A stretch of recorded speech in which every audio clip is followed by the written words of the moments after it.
Well, the regular season has finally at long last culminated in the odyssey that is the NBA's regular season. Obviously, something that seems to drag on now at this point more than ever, especially in this era of, load management and, people sitting out with various injuries, et cetera, et cetera. It seems like this year was really as impactful as any year that I personally can remember in terms of injuries and really upper echelon, top line NBA stars who were impacted by injury. There are still a few teams that are dealing with that. We can get into that as we go on here on the show. But guys, because we are now finally at the end of the regular season, we have just one play-in game remaining now. Tomorrow, two playing games, I should say. Both of them will be an elimination game now. It will set the 8th seed in each conference. That to be played out tomorrow. And then, of course, we have a quad header on Saturday and a quad header on Sunday. 8 NBA playoff series. Finally, at long last, the wait is over, and we are ready to sink our teeth in to this playoff run. Many are speculating that it could be a very, very strong, exciting postseason indeed. We will unpack all of the matchups. We'll talk a little bit about the play-in that is coming up tomorrow. In case you guys have been living under a rock and you are not aware, again, we have had some play-ins play out already. On the Western Conference side of things, the Portland Trail Blazers have secured the 7th seed. They will be playing the San Antonio Spurs in that 7-2 series.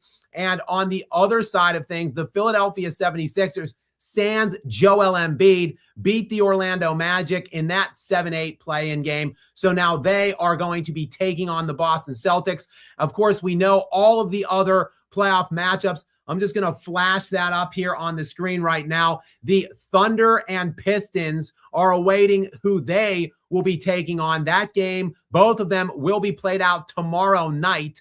So, we'll talk about who we potentially like to win that play-in game and advance into the 8th seed for both the East and the West sides. Other than that, as you can see, Lakers, Rockets, Nuggets, Timberwolves, which is going to be a good one. As I said, Spurs, Trailblazers. On the East side, the Cavaliers, Raptors in the 4-5, the Knicks and Hawks in the 3-6. And again, the Celtics and Sixers will be in that 7-2. So we'll definitely get into all of these playoff matchups. We will also unpack what has been, in my estimation, a pretty one-sided league MVP race to this point. As good as so many players have been this season, we've had a historic season, I think, by multiple different players. Nikola Jokic has had one of the craziest years I've ever seen. I'd like to talk a little bit about that when we get into this MVP conversation. Of course, we had Luka Doncic, who was lighting it up in March. Victor Wembanyama, who's been there kind of lurking around all year, but he really came on in the second half of the season as the Spurs had a crazy run of team success. And then the pervasive guy whose name has always been, percolating around MVP discourse has been Gilgeous-Alexander, the reigning league MVP at the moment. And the presumptive runaway winner. He essentially was the heavy winner to win it last year from pretty much the midpoint on. He was the favorite to start the season. He has been the favorite essentially all season long and an overwhelming favorite for the second half of the year. He will win his second consecutive league MVP, but we will unpack whether he should win this year's league MVP. And then who knows what we'll get into after that. Maybe a little historical conversation and discourse will light up. Of course, we'll check in on some comments from you guys. As always, I see that the chat is already that we've got a robust amount of commentary going on in the chat already. Some super chats as well. Thank you guys so much. Shout out to all of you who are here already. It's been a while since we've done a Skap Live. As you all know, I did a number of Skap Live After Dark sessions last year during the NBA playoffs. And again, it is upon us now. I don't know what my playoff schedule will be looking like, but I do love getting on here live with all of you guys. So potentially, I don't know if I'll do it every night like I did it last playoff season, but I would like to get on at least a couple times a week, schedule permitting. There will be a lot of content that I will be pushing out during these playoffs. I am very intrigued at the matchups, primarily in the West, but we'll get into the ones on the East as well. I actually do have not one, but two guests with me tonight. I'm not sure if Tyler might not be here yet. I'm going to have Tyler Rose, who is a YouTube contributor in the NBA space. He is actually, I see he popped back in here. So please, he is connected with me. He is, I think, a like-minded gentleman in terms of our NBA takes, but potentially we might butt heads, disagree on some stuff throughout the next, I don't know, hour or two, however long this thing is going to go. I, of course, also have Moderator Gary, who most of you will be familiar with. He has been with me on basically every live stream that I've done on this channel, or, over the last, year and a half-ish. So Moderator Gary is with me as well. We are having some technical difficulties with Mod Gary's microphone. That's why, guys, I apologize that we are late here to get in. We were having some echo issues, and Gary was the only one that sounded good, but we come to find out that Gary, when he's muted, we both sound good. So we're going to be jockeying mutings and microphones, but we're going to pull it all together and make it work. So I'm going to pull in, we're going to have Gary actually on screen today as well with myself and Tyler Rose. Let's bring in Tyler first. And then Gary, I'm going to leave you muted while we do the Tyler introduction. Tyler, what's up, brother? Thanks for being here. What's up, Skap? Thank you for having me. It's been it's been a great season, so we're ready to talk, and like I said, thanks for having me on your platform. My absolute pleasure. Like I said, Tyler, it's been a while since we've done one of these. Get a pretty good viewership during the game, so maybe we'll have to have you back in if your schedule permits. They're late night, and I know, Tyler, you're like a legitimate human being, like a legitimate adult grown man with a real job and like a family and kid and stuff. So like I know that maybe if it's too late, it might not work for you, but perhaps we can get you on during like a weekend slate or something when the reaction live stream might be a little bit earlier. We can have you on. But Tyler, before we get started, tell the guests here on Skap Live a little bit about yourself. Where are you from? Where do you live now? Like, how did your NBA fandom begin? Yeah, so Tyler Rose from Tyler Rose TV, from the Massachusetts area, grew up a diehard Allen Iverson, Kobe Bryant fan. Those were my idols growing up. So, ended up playing basketball in high school, playing AAU. I coached a little bit. Mainly, that was my number one dream, was to play in the NBA. Wasn't as good enough to be in the NBA, but I do enjoy the game, talking about the game. So, that's kind of what made me a big fan. The Mamba mentality, the killer instinct, those early 2000s games. Kind of the things we're missing now in the NBA, those competitive games.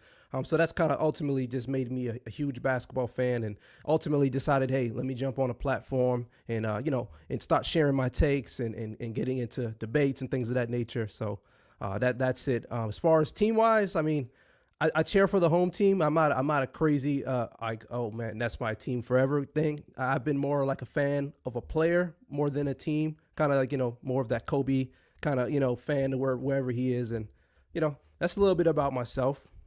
Nice. Yeah, I'm the same exact way. I grew up in Pittsburgh, Pennsylvania. I now live in Florida, like close to Tampa. So I've got Orlando, that's kind of near, but most of my life I've been in PA. And of course, I was one of like 3 NBA fans in the entire city of Pittsburgh growing up. So it's like, which players could I gravitate towards? Of course, because I'm old, Tyler, I was a Mike fan first, GOAT Michael Jordan. But then when he retired that first time, and he took those 2 year and a half off, I knew that his time was limited in the NBA. So I was searching who was going to be my next guy. I became a big Hakeem fan during that time. But then a few short years later, Kobe Bean Bryant came to town for the McDonald's High School All-American game when he was a senior in high school. It was in Pittsburgh, Pennsylvania. I saw him play for the first time, and I was like, yo, that guy is the next Jordan. Wherever that guy goes, he is now my favorite player in waiting. So whenever Mike leaves, I know that will be my guy. And for 20 years, through thick and thin, I was just a monstrous Kobe Bryant fan, supporter, and now defender in the years that have ensued since his untimely demise, and people just attacking this guy's legacy. All of the trolls and just rats that are scurrying out from under the rocks to try to tear this guy's legacy down. Damn it, Tyler, I will not stand for it. So that is one of the reasons I started this platform, first and foremost. But it is great to have you on. Great to connect with you. Now, Tyler, let's be quiet for a minute because Gary's going to unmute his mic. Gary, what's up, brother? Welcome in. Thanks for being here. Salute to you. And yes, the mic, you can hear my echoing. Gary, say a few words for us here. I just want to say one thing. I want to know where all of my Indiana Pacer friends are. Give me a shout out in the chat. Let me know you're here. Let's spread the love because I love the Indiana fan base. They love me, and I want to reconnect because I think you said you're going to be back next year. I understand Halliburton's injured. Well, he should be back next year. That is, if he hasn't eaten himself out of the league like James Harden. But he should be back next year. So they're going to have a very high draft pick. So they should be in position to make another run.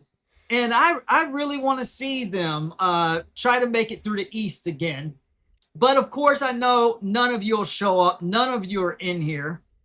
And that's just very disheartening to me.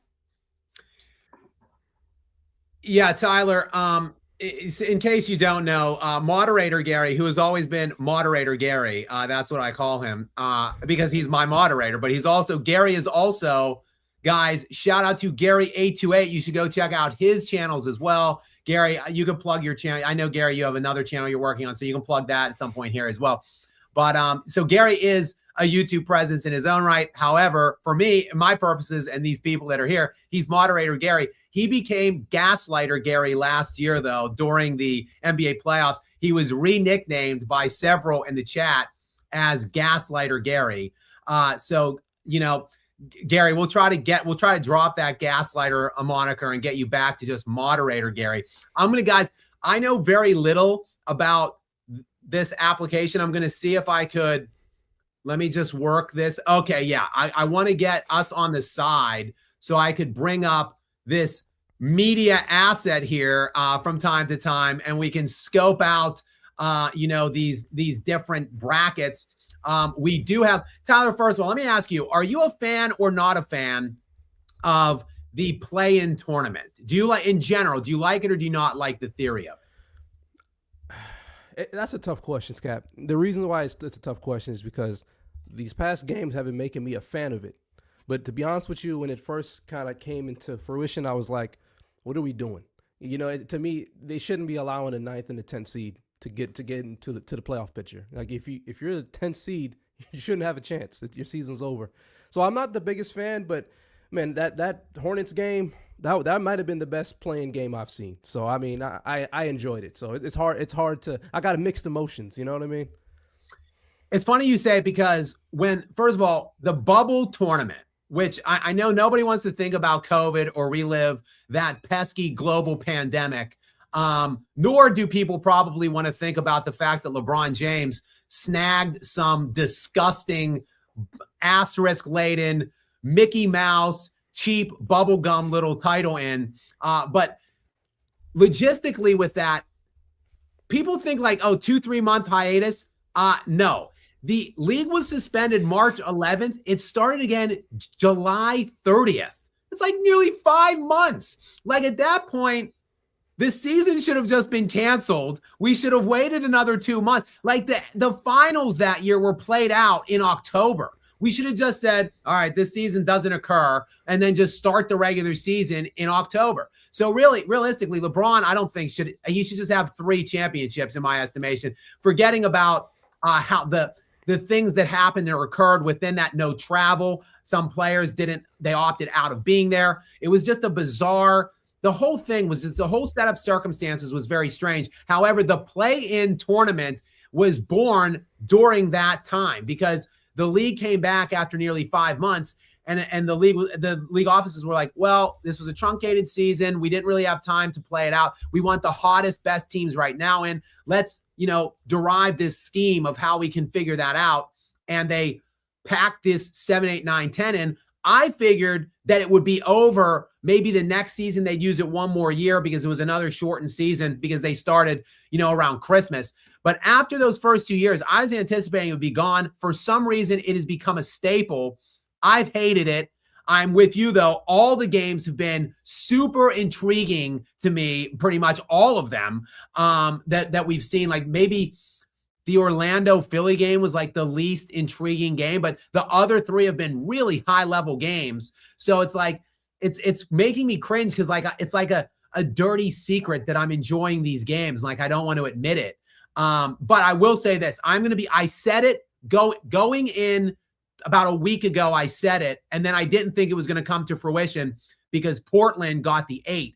I thought the Clippers, if you remember, the LA Clippers were tight against the Trailblazers going down the stretch, and they actually ended tied, and the Trailblazers had the tiebreaker. I thought the Clippers would get into the 8, knock Phoenix out of the first game. They would get in. Then Phoenix would lose to Golden State in the second game. So basically, I was anticipating the Phoenix Suns, like the most deserving team of any of the 8 teams in the play-ins in either conference, like I thought would not get in.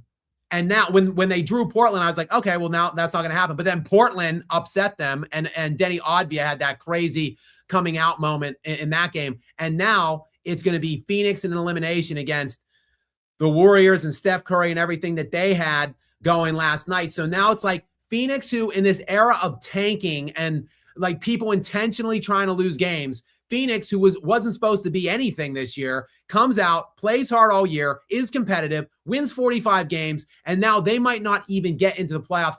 Tyler, what's your thoughts on that? Who do you like in that game tomorrow night?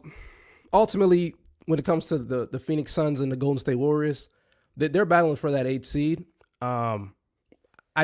For me, I want to see Steph Curry and see what he can do, how he can kind of put the team on his back. I think that game was kind of like shows the greatness of Steph Curry last night, and even Draymond, like how he kind of just turned that to that defensive monster. And I see Kawhi even complimented him.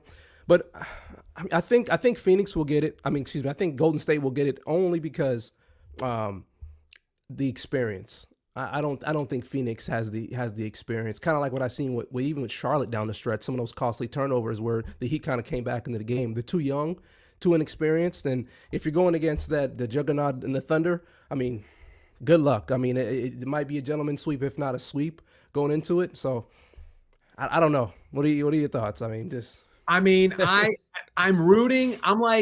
I equate a lot of things to movies, Tyler, because I love movies. Like sports and movies are like my two things. So like The Dark Knight, one of my favorite movies, probably my favorite superhero movie. At the end, when Harvey Dent is arguing with Batman and Commissioner Gordon, and he says, "I want what's fair." Like I think I want Phoenix just because, damn it, I want what's fair.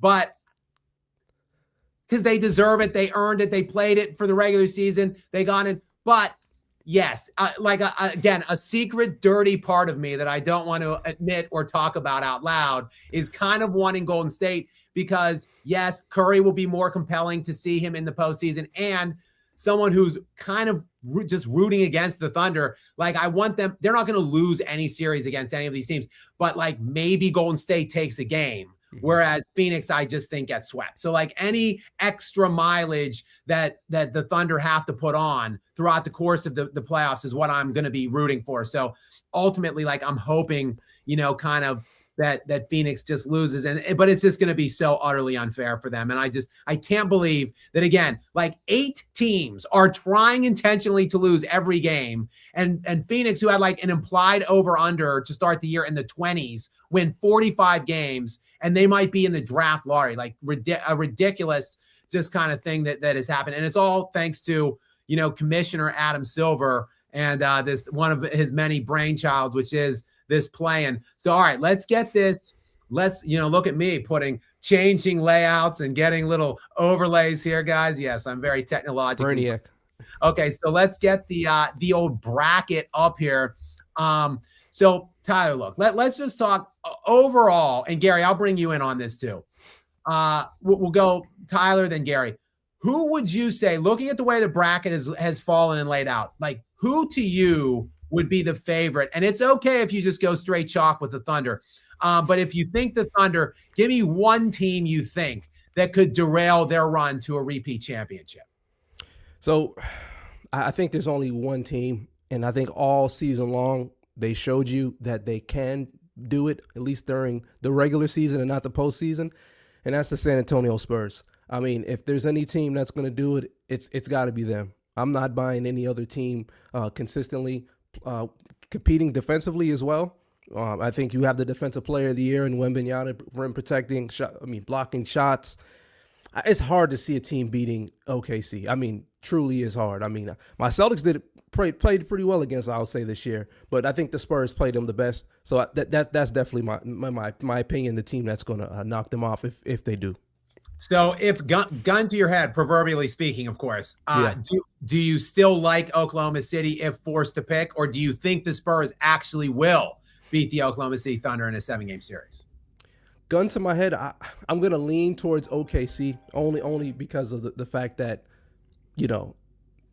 they're the contenders, defending, champions. So in my opinion, I have to go towards them, and just the experience. A lot of those Spurs players last year, they weren't even a playoff team. So, those kind of tough games, the winning on the road, some of those things, the intricate details of becoming a really good basketball team. I'm not saying they don't have it, but we haven't been able to see them prove themselves yet, and this is their season to do it. So I'm going OKC. All right, now Tyler, let's be quiet for a moment because Gary, the who induces our echoes, is going to unmute. Gary, I want to hear from you. Gary is a big Spurs fan. So Gary, what say you? Okay, Tyler. If Denver is healthy, and if Jamal Murray plays the way he's capable, they will win the championship this year. They're going to beat the Spurs. The Spurs are my team. The dynasty is still intact.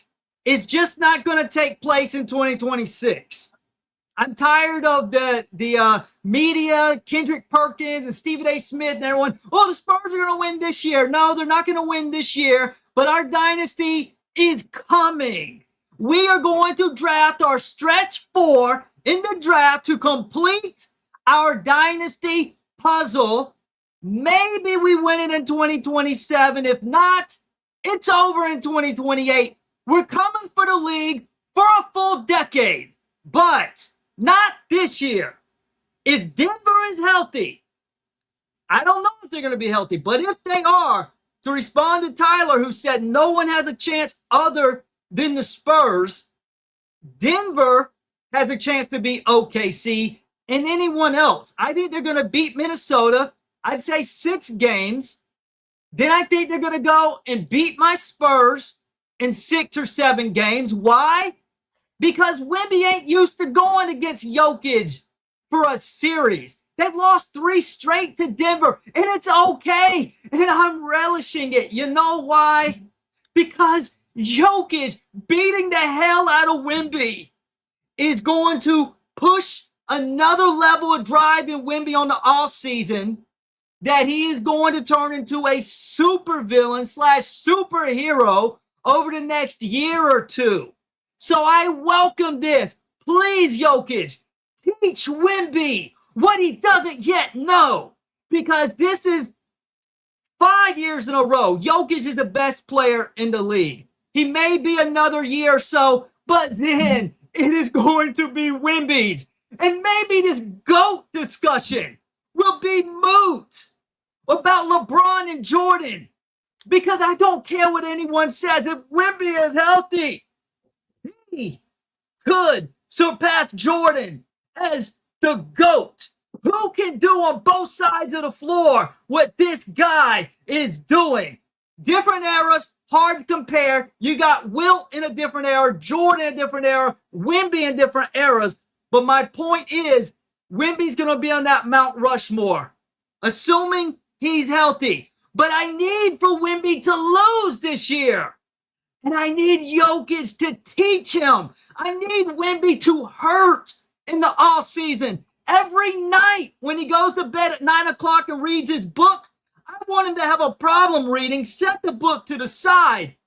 And think about what Jokic did to embarrass you. And I want you to wake up 4 a.m. and I want you to work like Kobe Bryant on your game and say, I will never let Jokic or anyone else ever do that to me again.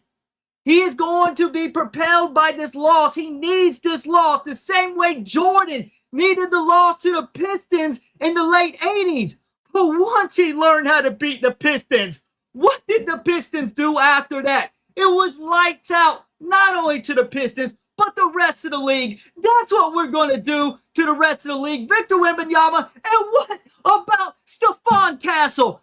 We're talking about trade Stephon Castle for Giannis. Sure, Giannis would be good for 2 years with the Spurs, but not for the next decade. I said it. I told you. You all yelled. You argued. You told me I was dumb. You said there's going to be no dynasty. Stephon Castle's not that good. Now all of a sudden, hey, Stephon Castle was going to be a good player. This guy right here. And Dylan Harper looks good and poised. And shout out to Carter Bryant. Wembanyama's going to be Defensive Player of the Year every year for the next decade. You know who's going to be competing with him for second place? Stephon Castle. And you know who's going to be competing with third place? Carter Bryant. We're going to have the 3 best defenders in the entire league. The dynasty is coming. We're just waiting for our stretch 4 that we will inevitably get. I am disappointed in the past drafts that there were a couple guys that they passed on. Like Khalil Ware is one guy who would have fit that role well for the Miami Heat. That Maxime guy on Sacramento, Spurs could have had him in the second round. He would have been a nice stretch 4. And that guy on Chicago, I don't know what's that guy's name, Skap? He's it's a white dude with brown curly hair. He's really good. We passed on that guy. That is a gut punch to me because he would have been perfect. Well, anyhow, we get our stretch 4. It's lights out, assuming that they're healthy. Well, Gary, that was quite an answer. Tyler, Gary is not averse to doing that. That is a Gary take right there, a Gary 828 rant. And obviously quite a lot to say there. He is a big Spurs fan. He said some things that make sense to me. Look, I think that as great as teams are at times, they need to get lucky with the way the seed lines shake out and the way their path goes. So like, to me, the Denver Nuggets, I think you and Gary are both right and both wrong. I think the Denver Nuggets do have no chance to win the championship this year because nobody can beat the Thunder for them. And they certainly cannot beat the Thunder. It is a horrendous matchup for them, even at full health. So to me, the Nuggets could beat any team in the NBA. They likely will beat the Spurs if they get to them in the second round. But then there's nobody left to take out the Thunder. See, the irony of things for the Denver Nuggets and how it all shook out for them.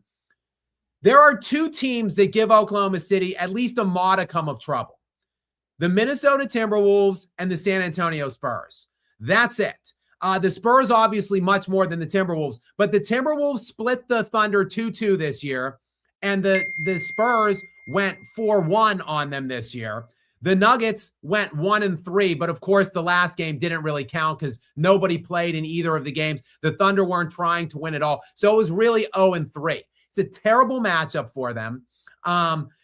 And unfortunately, to get to them for the Denver Nuggets, to get into the West Finals to play the Thunder, they're going to have to knock out the Timberwolves and the Spurs in order, the 2 teams that could beat the Thunder for the Nuggets. So what's more than likely going to happen is if the Nuggets get by Minnesota, because that's a tough matchup for the Nuggets. They're a little bit better this year than they have been in previous years. They were 3-1 this year against Minnesota, but both Minnesota and Denver had some injury issues in a lot of those matchups. You really couldn't glean or discern much from those matchups. I don't think this is going to be a tough, hard-fought series. I think it's going 7. I could see either team winning.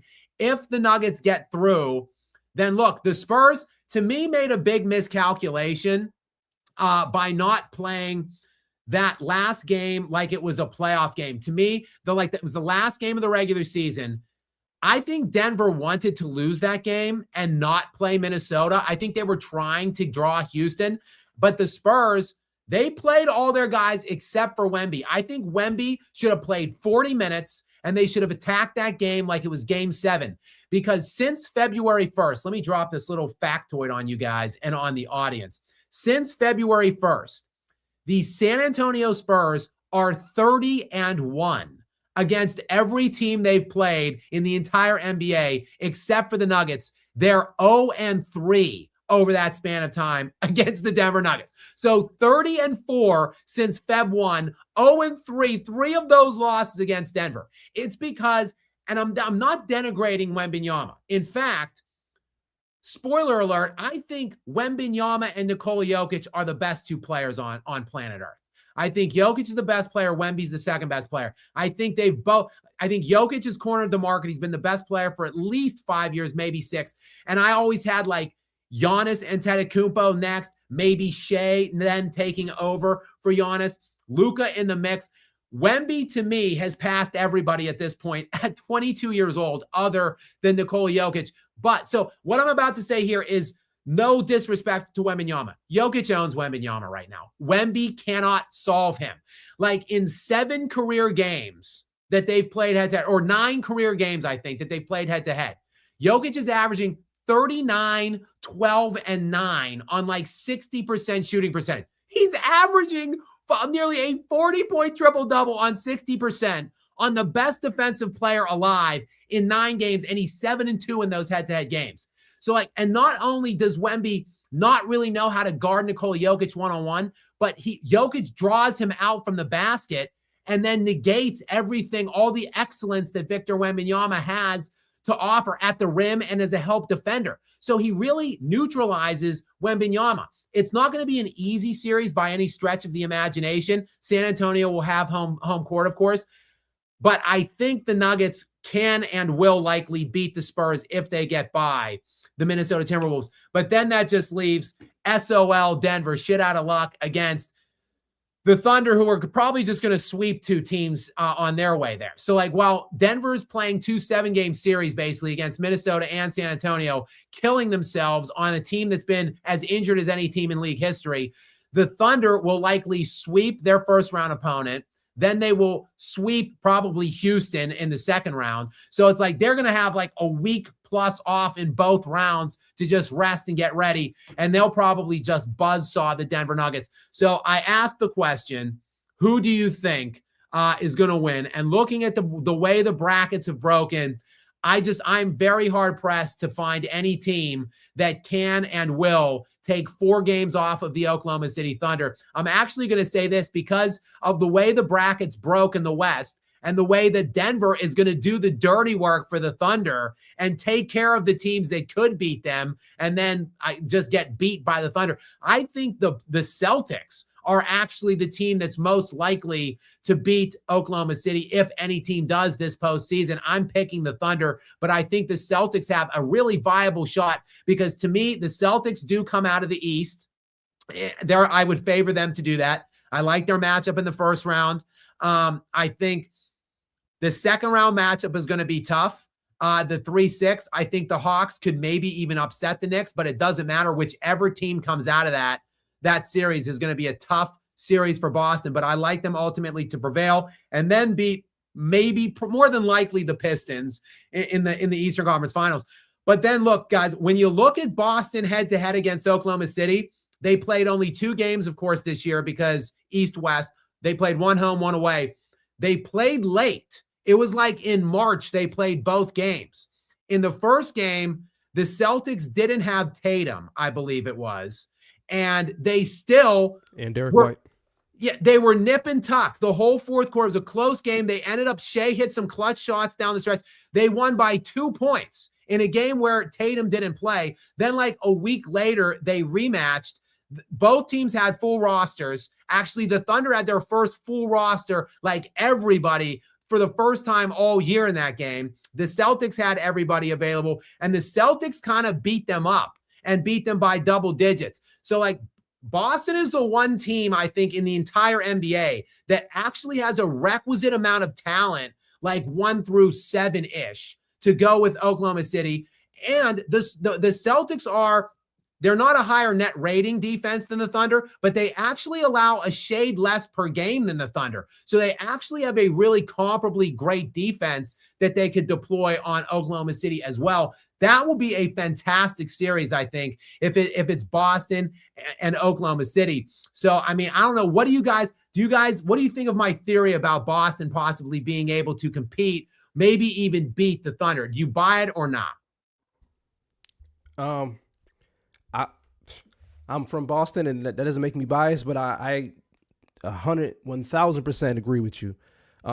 Even looking into that game in OKC, right? You had Chet Holmgren free throw for the game, and you didn't have your guy in Tatum, and you didn't have Derek White, and Jaylen Brown went up there and he played pretty well. And then when they went back to Boston, he handled the business there, and they got the dub. I seen some interesting point about the Celtics. They were like allowed the most 3-point attempts of any team, and they had the least amount of attempts when it comes to the paint. So they're not allowing people to penetrate and get into the paint, but they're allowing you to take threes. So I think defensively, the wings they have, Derek White, Tatum, Brown, Long, you have just Boston just finds these guys in the draft. Like who would have thought that Pritchard would be a steal? Like Peyton Pritchard, I mean, he was a pretty good player, but coming into the season, he kind of took that role and decided to say no Tatum. We lost Kristaps. We lost Drew Holiday. We lost Al Horford, who last night showed you he still got something in the tank, right? We lost so many key role players. The Celtics still end up winning only 5 less games than last year. And then, if in my opinion, even if Tatum doesn't come back, I think the Celtics still can win a couple series. So yeah, I'm 100% saying that there's only one team, I think, because originally I know you asked me in the West who can beat the Thunder. So that was why I didn't mention the Celtics. But when it comes to the complete NBA, that team, the Boston Celtics, can definitely in a 7-game series win. And I mean, hopefully Tatum can get a little bit back into his groove, because you can see he has a little bit of rust. But I think for a guy coming back from that injury, he's playing pretty well, and he looks like he's even becoming more of a facilitator. He's like, all right, I can give you like 9, 10 assists now. You know what I mean? I don't have to score so much. And Jaylen Brown's proven himself to be a guy who can lead a team without a co-star, because he had no all-star teammate, and he finished second in the East, while they finished second in the East last year. So Celtics are definitely my team when it comes to beating OKC.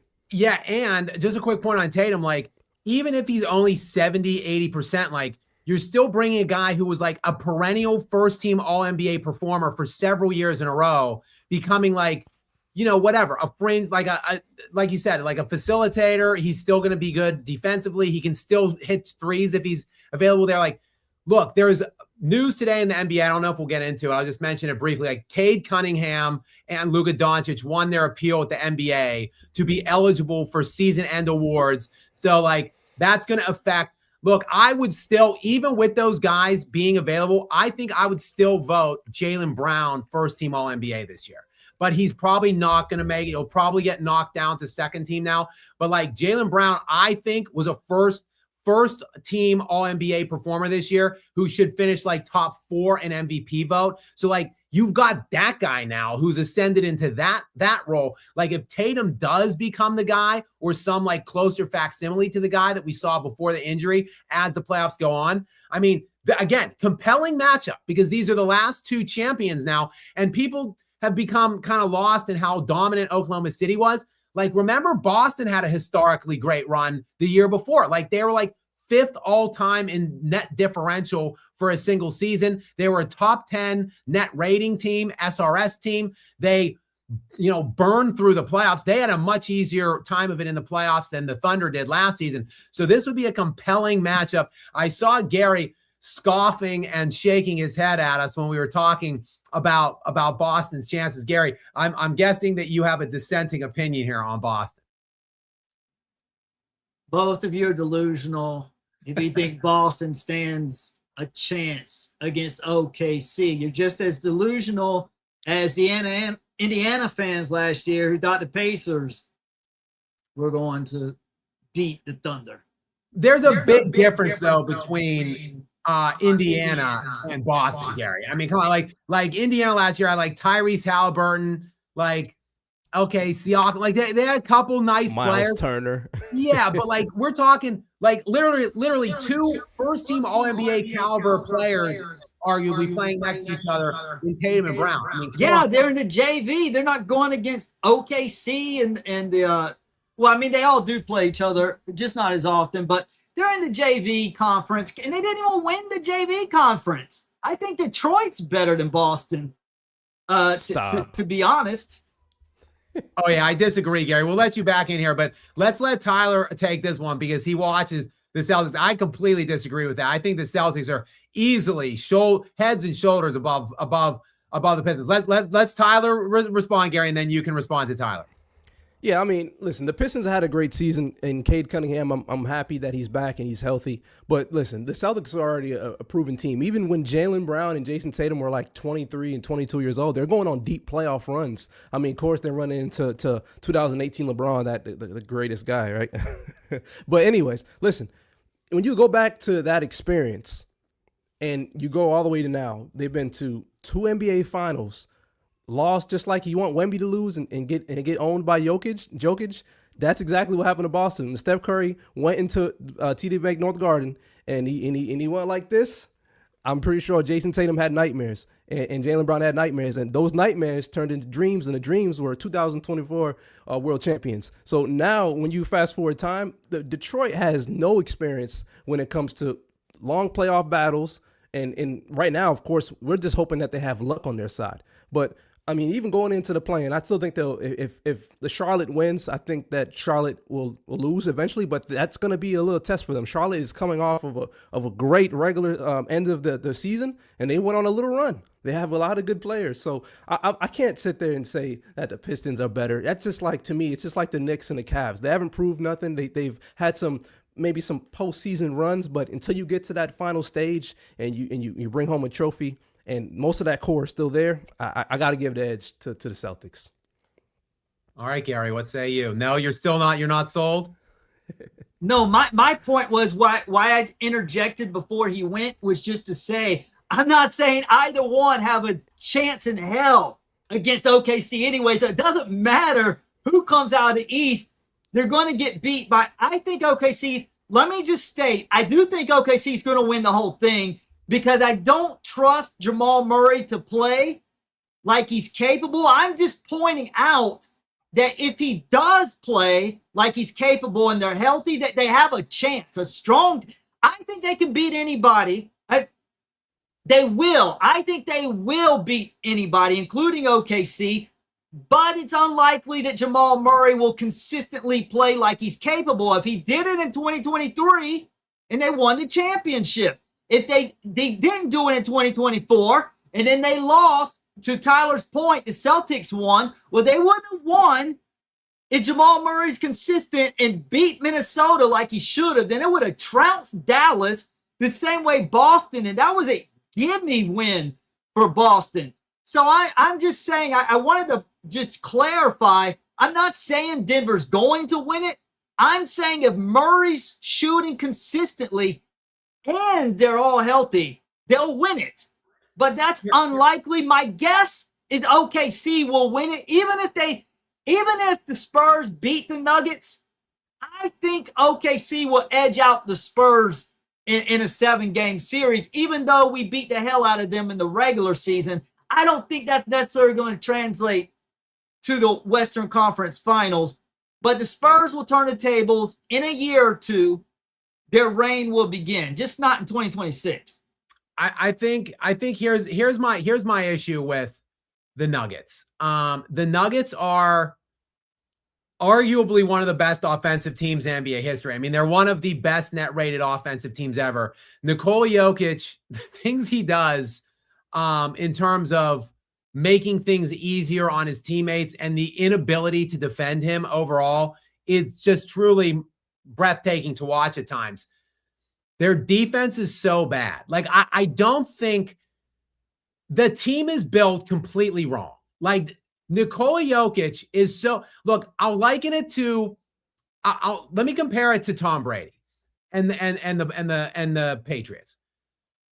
Tom Brady was winning Super Bowls with like scrub converted wide receivers who played lacrosse in college, were like his top wide receivers. These like 6-foot white guys that like were quarterbacks in the MAC or that played lacrosse in college. Like, Tom Brady was going to the Super Bowl every single year with those dudes. He didn't need great offensive weapons. He made those guys great. Like, he didn't need Randy Moss. Like, you see, they didn't win the Super Bowl when they had Randy Moss, my favorite player of all time in the NFL. They didn't win because Brady doesn't need that. Like, give Tom Brady a good line, a good defense, and he'll do everything else. Give Nikola Jokic just like 7 to 8 3-and-D dudes who have elite athleticism, who could defend 1 through 5, and who could just barely play any offense, and he's going to make them look elite. He's going to get them wide open looks. He'll get them slashing to the basket for easy baskets, wide open threes. That's what Jokic needed. The Nuggets front office should have identified like 7 or 8 years ago, we have a freaking transcendent, like, mutant here. Like, maybe not an alien like Wemby, but he is a mutant with his offensive abilities and how unstoppable he is and what a floor riser he is. All he needed was like the Thunder team built around him, and he would be winning 3, 4, 5 championships. Instead, they put offensive players around him, offensively minded players, and they just simply cannot defend well enough to beat the Thunder. You have to have an elite defensive team to be able to beat the Thunder. The Spurs have it. The Celtics have it. The Nuggets don't. That's why they can't beat them, and they won't beat them. And when you throw in this little side fact that the officials, for some reason, have just unanimously decided, with the blessing of the league offices, that they're going to let the Thunder foul the ever-loving shit out of Nikola Jokic all the way up and down the floor, put some 6'4" small on him, let him just literally hang off him like a pull-up bar, and then when he finally makes the catch, collapse with like 2 of the best defensive bigs in the league other than Wembanyama. It's a series they just simply can't win. If the Spurs get by, I think that will be a compelling series in the West Finals. I think the Spurs can maybe even take them 7. I think they could maybe even upset them. So like that, the Spurs would be a much bigger headache for the Thunder to deal with than the Nuggets. And then that will make, if the Thunder do get through a long, hard series with the Spurs, that will make them more potentially vulnerable in the NBA Finals if they get a Boston Celtics team. But speaking of let me just shift here. Speaking of the East, we talked a lot about the West. I've already said I like the Boston Celtics to come out. But to Tyler's point, and then I'll turn it over, Tyler, and you can tell me what you're seeing in this East bracket. The Charlotte Hornets are really good. Like, since the All-Star break, let me just drop this other little factoid stat on you guys. Since the All-Star break, so like February 13th or whatever, the Charlotte Hornets are the second best net rated team in the entire NBA. They are behind only San Antonio, and it's close. Like, the Spurs are like plus 12.6 net rating over that time. Then Charlotte's like 12.1. And then the Thunder are like 11.7. So Charlotte is sandwiched in between the Spurs and the Thunder over the last basically 2 months of NBA play. So if I expect them to win that game tomorrow night, and when they do, that actually is going to be a tricky series, I think, for the Pistons then when they get out, because the Pistons, Kate Cunningham's back, but he's a little rusty. He missed several weeks. He's been playing these last couple games. I don't know. The Pistons have looked good without him. They're a 60-win team, but the Hornets could be a potential. They're going to win like 2 games in that series probably against Detroit. But after that, again, I said it and I stand by it. I like Boston to win the East. Tyler, what are you seeing in this bracket? Yeah, I want to say this. I mean, Detroit, if they can take on Charlotte, if that happens, that's going to be the best first round series. Mark my words. If you can bet on that, I don't think they have prop bets for that, but that's going to be the most entertaining series. They already had that altercation. Like 4 players got suspended. Like the teams, they don't like each other. And for me, that creates good playoff intensity basketball. So when it comes to that series, I think that's going to be a great first round series. To answer your question, when it comes to Charlotte, I mean, I don't think any of us could have expected them to come out playing like this after the All-Star break. I mean, that was the shock to me, because ever since Charlotte's been around in the Jordan era, we've always been like, oh, they're kind of like the laughingstock of the NBA. They haven't really been that competitive. They had the Kemba Walker era, which was short-lived. But I mean, going into the East, I'm not saying they will beat Detroit, but that series, like I said, is going to be entertaining to say the least.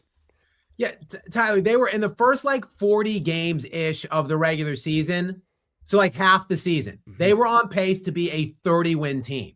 And then in the second half, the second 40-ish games, they're a 60-win paced team. It is a crazy, I honestly, look, the Clippers had a big turnaround this year. They were 6-21, and then they ended up being, I think, 42-40. So they had a big turnaround, but their net rating wasn't as strong. They were 13th or 14th league wide in net rating in the second half. Charlotte has turned it around, and they've been the second best rated team in the league for the second half.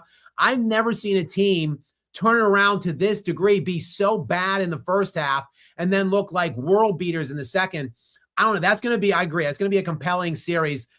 Gary, what do you think? Do you see any team getting out of the East? I think me and Tyler both like Boston. Who do you like?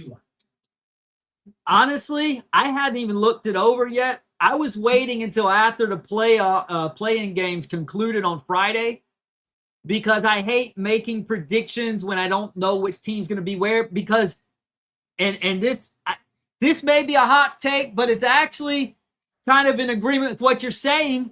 I'm not absolutely sure I would pick the Pistons to beat the Hornets, but I don't want to rack my brain thinking about that if it turns out the Magic are the team. I would fully expect Detroit to get past the Magic relatively easy. So that's why I haven't really looked into it that much, because I don't know. I do think Detroit's very good. I give them props. But I just think, like you said, Charlotte, the second half of the year. But to be honest, I know they got a nice win against Miami. They didn't look that good. And Con can nipple. What a time to lay an egg. Yeah, Cooper Flagg's Rookie of the Year. You can bank on that now. Yeah, I was very disappointed with Colin Knippel's performance in that game. I mean, he leads the league in three-point shooting, ends up going, I believe it was 0 of 6 from the three-point line in that game, and then 2 of 12 overall, and they won the game by 1 point. In his 34 minutes, he was minus 20. So Charlotte literally got outscored by 20 points in the 34 minutes he was on the floor, and they win by 1. So thanks for nothing, Con. Yeah, I think Cooper Flagg, definitely my pick. I agree. All along, I've been on the Cooper Flagg hype train, and I think I never wavered all year. I think he would have been my vote from start to finish. Tyler, real quick, what do you think? What's your take on Rookie of the Year? If you had a vote, who are you going with? Yeah, it was Cooper the whole time. I mean, I think that, yeah, the three-point shooting was impressive, though. I'm going to say that, to say the least. That was impressive. But it's hard to compare, because I feel like the Mavericks weren't really playing any kind of meaningful basketball. But then the argument goes, well, then defenses can, hone in on him, on Cooper. And he's still having the defense hone on him, and he's having some pretty incredible scoring games. So ultimately, I'm going to give him the nod, even though he's not in the play-in or anything like that. I think he had a more of an impressive rookie season, and I think this next draft class is going to be special as well. One of the players that's in it, Banasta, AJ, he's actually from my hometown, and so it was pretty cool to see somebody from my home city become potentially a lottery pick for sure, but maybe even the first round pick. So I think we got some exciting new guys. I think that's the best thing about these upcoming classes, is that we're gonna get to see those new guys that are gonna join the Ann Edwards and the Wembys and things of that nature. So I think it's going to be an exciting up and coming season with those rookies coming in, and then we got Cooper in the mix as well. So these new young guys are great, in my opinion. Yeah, I mean, Cooper, real quick, Gary, and I'll let you slide in here. He led the team. He led the Mavericks in points, assists, steals, and blocks this year. Like, that is nuts for a 19. He's still 19 till December. So like, he was, I think, 20 points per game, 6.5 rebounds, 4.5 assists, something along those lines on 47% shooting. If you look at guys that have had commensurate numbers to that, like Luka Doncic, LeBron James, their second season was a massive ascension. Like, they both, Luka and LeBron both jumped to like, well, Luka jumped to like 27, 9, and 8 or something like that his second year. And LeBron was like 27, 7, and 7. Like, that's going to be Cooper Flagg, I think, next year. And still, again, he won't be 20 till December. Elite athleticism. He tested very favorably, like on the defensive measurables in the combines. Like, he was I saw comparisons defensively to his combine production to like Scottie Pippen and Kawhi Leonard. Like, if he becomes that defensively with his offensive bag, like, we're talking first team all NBA caliber within like a year or two. And now they're going to get another high pick.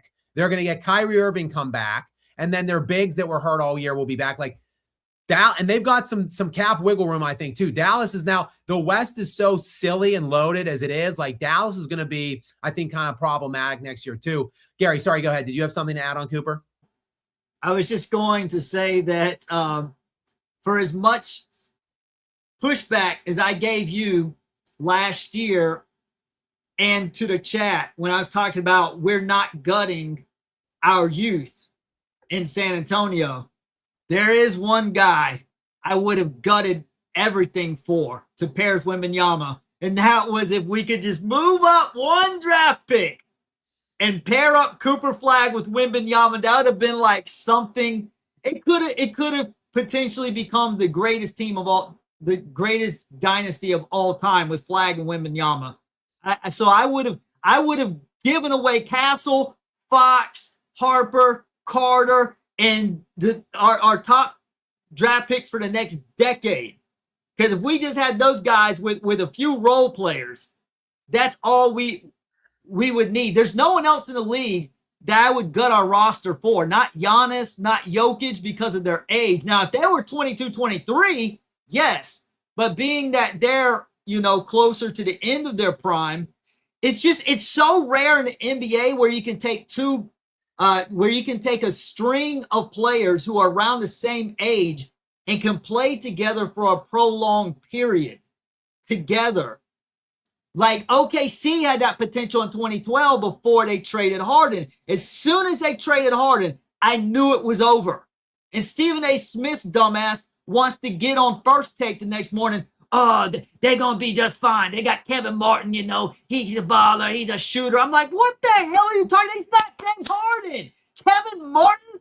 I said they lost their depth because when you have Westbrook and Harden, what are they both known for? They're both known for choking. Well, what happens when they play together, usually one of them would shine and the other one would cancel each other out when they didn't play well. So they bounced each other out. Then you had KD along with that great defense with Serge Ibaka and Roberson and Kendrick Perkins. Derek Fisher was a good veteran who had a lot of playoff experience. That was a stacked team. Anyhow, that's just is there anyone else the Spurs could gut their youth for other than Cooper Flagg? Am I crazy for saying gut the youth for Cooper? No, I mean, I think Cooper Flagg, he's a special player. I honestly, I've heard of Cooper Flagg for like years. He is similar to like, I knew Victor Wembanyama's name for years before he came in the league. I knew LeBron James's name for years. Luka Doncic. Like, I've heard of Luka Doncic since he was like 9 years old. And Cooper Flagg was another one where like for years I've been hearing of him. Then he was on that select team that played that scrimmaged the U.S. goal, like the men's dream team this time. And there's never cameras in there, but I heard stories from like the few assembled media that was allowed in that Cooper Flagg, he at the time was a freshman at Duke and he graduated a year early from high school. So he was 17 years old. And he was apparently, like I heard he was hitting shots over Anthony Davis and looked like the best player on the floor. Some people were saying already. Like, so there was a lot of pressure on him. I think he had the bar was high when he came in, and I didn't watch any of them until Duke, and I didn't watch any regular season. I just watched the NCAA tournament and the games, even though Duke choked and fell apart to Houston in the Final Four. I watched every game that Cooper Flagg played in that tournament, and I said, damn, this kid is real. Like, this is the real deal. Like, this kid will be like Luka Doncic, Wembanyama, LeBron. Like, this is a can't-miss dude who's going to come in and live up to expectations. I wasn't surprised at all with what I saw from him this year.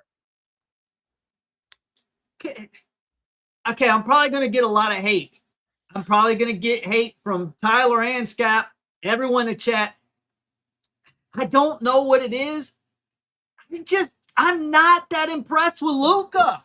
I don't know. He's never done anything to wow me. I don't know what it is. He seems overrated to me, in my opinion. I don't think the Mavericks should have traded him. At least get a package of draft picks. But I don't know what it is. I'm sorry. Maybe it's because he's kind of chunky. I just don't think any athlete should be. Jokic is big and he's strong like a bull. He can move you. But a guard is a chunky guard. It's hard to respect. And he doesn't play defense. He doesn't even put forth effort on. Steph Curry doesn't play great defense, but at least he tries and he stays in great shape. It's just something. And I know Luka scores. I see his scoring averages. And I know he went to the finals. He overachieved and went to the finals a couple years ago. I know that he's good, but when I watch him, I'm just never really overly impressed by him. Remember when they were down to Minnesota? It was LeBron. Luka went up the court with like 9 seconds to go.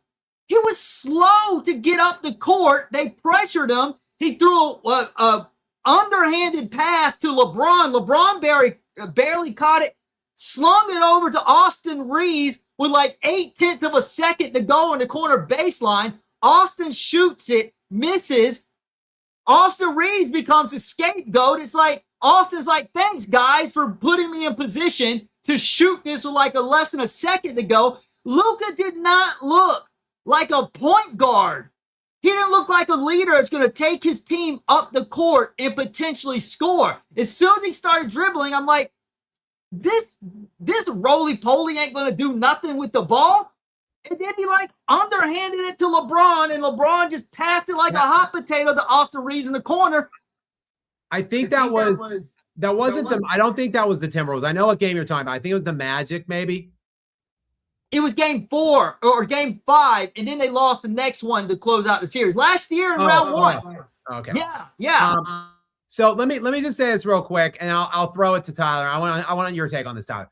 I have never been a big Luka guy. I never had been a big Luka guy until his run to the finals against the Celtics. Then he did kind of ruin it by the way he played in the finals against the Celtics. But I thought he had a very, very good playoff run. His first round was against the Clippers. I thought they'd lose. He was the 4-5. I think he was the 5 seed in that. So I thought the Clippers were the 4. I thought they'd win that series. He won it. Then, if you remember that year, Oklahoma City was the 1 seed that season. So like that was the year before they won the championship. Oklahoma City was the 1 seed in the West then. He beat Oklahoma City and outplayed Shea. And then he went into the Western Conference Finals and was largely picked to lose that series for the Minnesota Timberwolves. And he destroyed Anthony Edwards, destroyed him. Like it was 3-0 in the blink of an eye. And then the Timberwolves got their one, like, okay, we'll just take one win and then get gentlemen swept. So like I was very surprised at Luka's run during those plays. That's when I had to start saying, maybe I've been wrong. Maybe I've been misreading Luka all along. And then, yeah, he looked like trash in the finals. But Tyler, what do you think? Because your Celtics played against him in that finals. What's your take on Luka? So Luka's an interesting guy. And the reason why I say he's interesting is because I found a really interesting stat about him this year. So as I was, looking and comparing my MVPs this year, I found something to be kind of shocking. So, believe it or not, Luka Doncic has more blocks and steals than Jaylen Brown this year. I was like, oh, his defense, has improved. But I think the problem is when it matters the most, like during the regular season, he's not the worst defender. I think people kind of give him crap for it. But when the postseason comes, he's so ball dominant, the highest usage in the NBA this year, that I don't think he has enough gas and stamina to actually play that other end of the floor. Now, I think that's kind of what we see a lot with him. And I want to say something, and it's not at all to disrespect him when it comes to the playoff, like being clutch and kind of holding your own there. But to me, until Luka can win a championship and be like a consistent, like kind of deep playoff run, I think we kind of can look at him with the same lens of that kind of Rockets Harden, where it's like high usage, and we're waiting for him to kind of prove his style of play can win. Because we've seen Luka put up, 34 points a game. James Harden had that 36 points per game, like assist. He can do it all, kind of he's the system player. But until we see him win, to me, we're waiting for him to see if that style is going to win. And for me, watching that 2024 NBA Finals with Boston, I mean, Jaylen Brown was kind of just cooking him. And there was nothing Luka could do. He was kind of like he had bricks on his feet. He couldn't move his puppies to handle that. Now, I think the Celtics had a better offense and a better defense as well. But ultimately, I can understand Gary's point. I mean, I'm not a big fan of Luka neither. If there's any guy that I would say, if there's any person I can pick over Luka, I would say there's a lot of players that I would pick over Luka if I'm a GM and I want to start a team. But I think it's hard. It's mixed emotions because he can really turn your franchise into a winning franchise, and you can get you into the postseason. But the question, and the ultimate question, is always going to be, can he get you a championship? And yeah, Tom, it's interesting you mentioned his ability in the clutch, because the perception is he's like a very clutch player, and he is a great playoff performer. Him and Michael Jordan are the only two players in NBA history to average at least 30 points per game for the entirety of their playoff careers. But like in the clutch, though, look, the Lakers had a lot of clutch games this year, and that they were very good in the clutch games because their net rating, or their net differential, I should say, is commensurate of like a play-in team. But they were in the midst of the 3 seed the whole time, this whole year, because they were so good in clutch games. You would think that was Luka, because LeBron's not good in the clutch either. But when you dial into it, Shai Gilgeous-Alexander, Nikola Jokic, Jamal Murray, and Anthony Edwards are the top 4 players league-wide in clutch time scoring this year. Luka Doncic was like 47th. So it's shocking that to me, even when I looked into that myself, you had that what moment when you saw that Luka had more blocks and steals than Jaylen Brown. I had this wait, Luka's almost 50th in clutch scoring. It's just not adding up. And then, like I said, there's big time stars in the top 4. Shai, Jokic, Murray, and Ant-Man are your clutch, really the clutchest players in the NBA right now. So yeah, I mean, I think the verdict is still out on Luka Doncic. We're not going to obviously learn anything this year because he's either A, not going to get back at all before they lose, or B, he's going to come back too soon. He's going to be physically hampered. He's on a lineup that's not built around him for his success. I think the verdict will be out till next season. I will say this. It's troubling to me, these people with soft tissue injuries, reoccurring, lingering soft tissue injuries. I'm a big Nuggets guy, so Aaron Gordon, unfortunately, the guy just simply, his hamstrings are made of fruit roll-ups.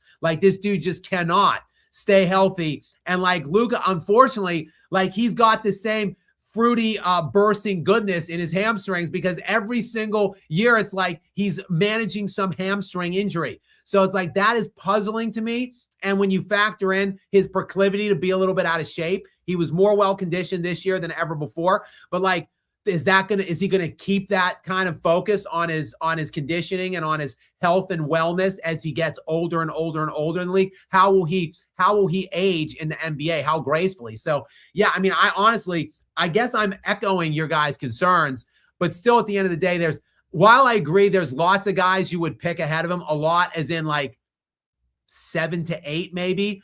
You don't get much beyond a 9th or 10th guy because he could light it up at such a level. Like, I mean, he led the league in scoring this year, and I think he was third in assists. Like, that is elite offensive production.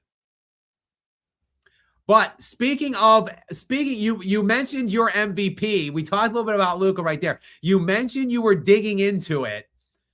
I don't want Tyler. Look, I don't want to. You probably know if you've watched any or even just taken a cursory scroll through my videos, even if you haven't watched a single one of them, you probably know I'm a big Jokic fan. Do not feel compelled or pressured to come on Skap Live After Dark and feel as if you have to agree with me. Look, Tyler, bro, me and you are already good. You're a big Kobe guy. That's all that matters ultimately to me. So if you got somebody else this year, just say Skap. I disagree with you. You're insane for thinking that Jokic should be the MVP this year. So with all of your studies and evaluations that you've done over the last several weeks or throughout the whole season, Tyler Rose, if you had to pick the alignment, give me your top 5 in order, or just top 3. I guess give me your top 3 in order. Who are getting your MVP votes? All right, top 3. This is gonna, come across to a lot of people as outlandish or crazy, but I'm gonna tell you who I would vote number 1. But can I give some information as to why? 100%. Yeah, give me your reasons. Walk me through your mindset of why you have these guys in those spots. All right. So as you can see, I have a green light behind me, but that doesn't mean nothing, right? Anyhow, so this is what I'm gonna do. This is what I'm gonna say. Jaylen Brown is my MVP. All right, Gary has left the building. Gary just had a meltdown. Tyler, give us one. Walk us through your reasoning for Jaylen Brown as MVP. Listen, this is my Jaylen Brown MVP take, right? Well, let me just start off by putting things into perspective, right? When it comes to the Boston Celtics from last season, right? These are the people that have been missing in action and left. So Jason Tatum, he averaged 26 points per game last season. Kristaps averaged 19 points per game. Drew Holiday averaged 11 points per game. And Al Horford averaged 9 points per game. So that's 65 points per game that is missing from your lineup.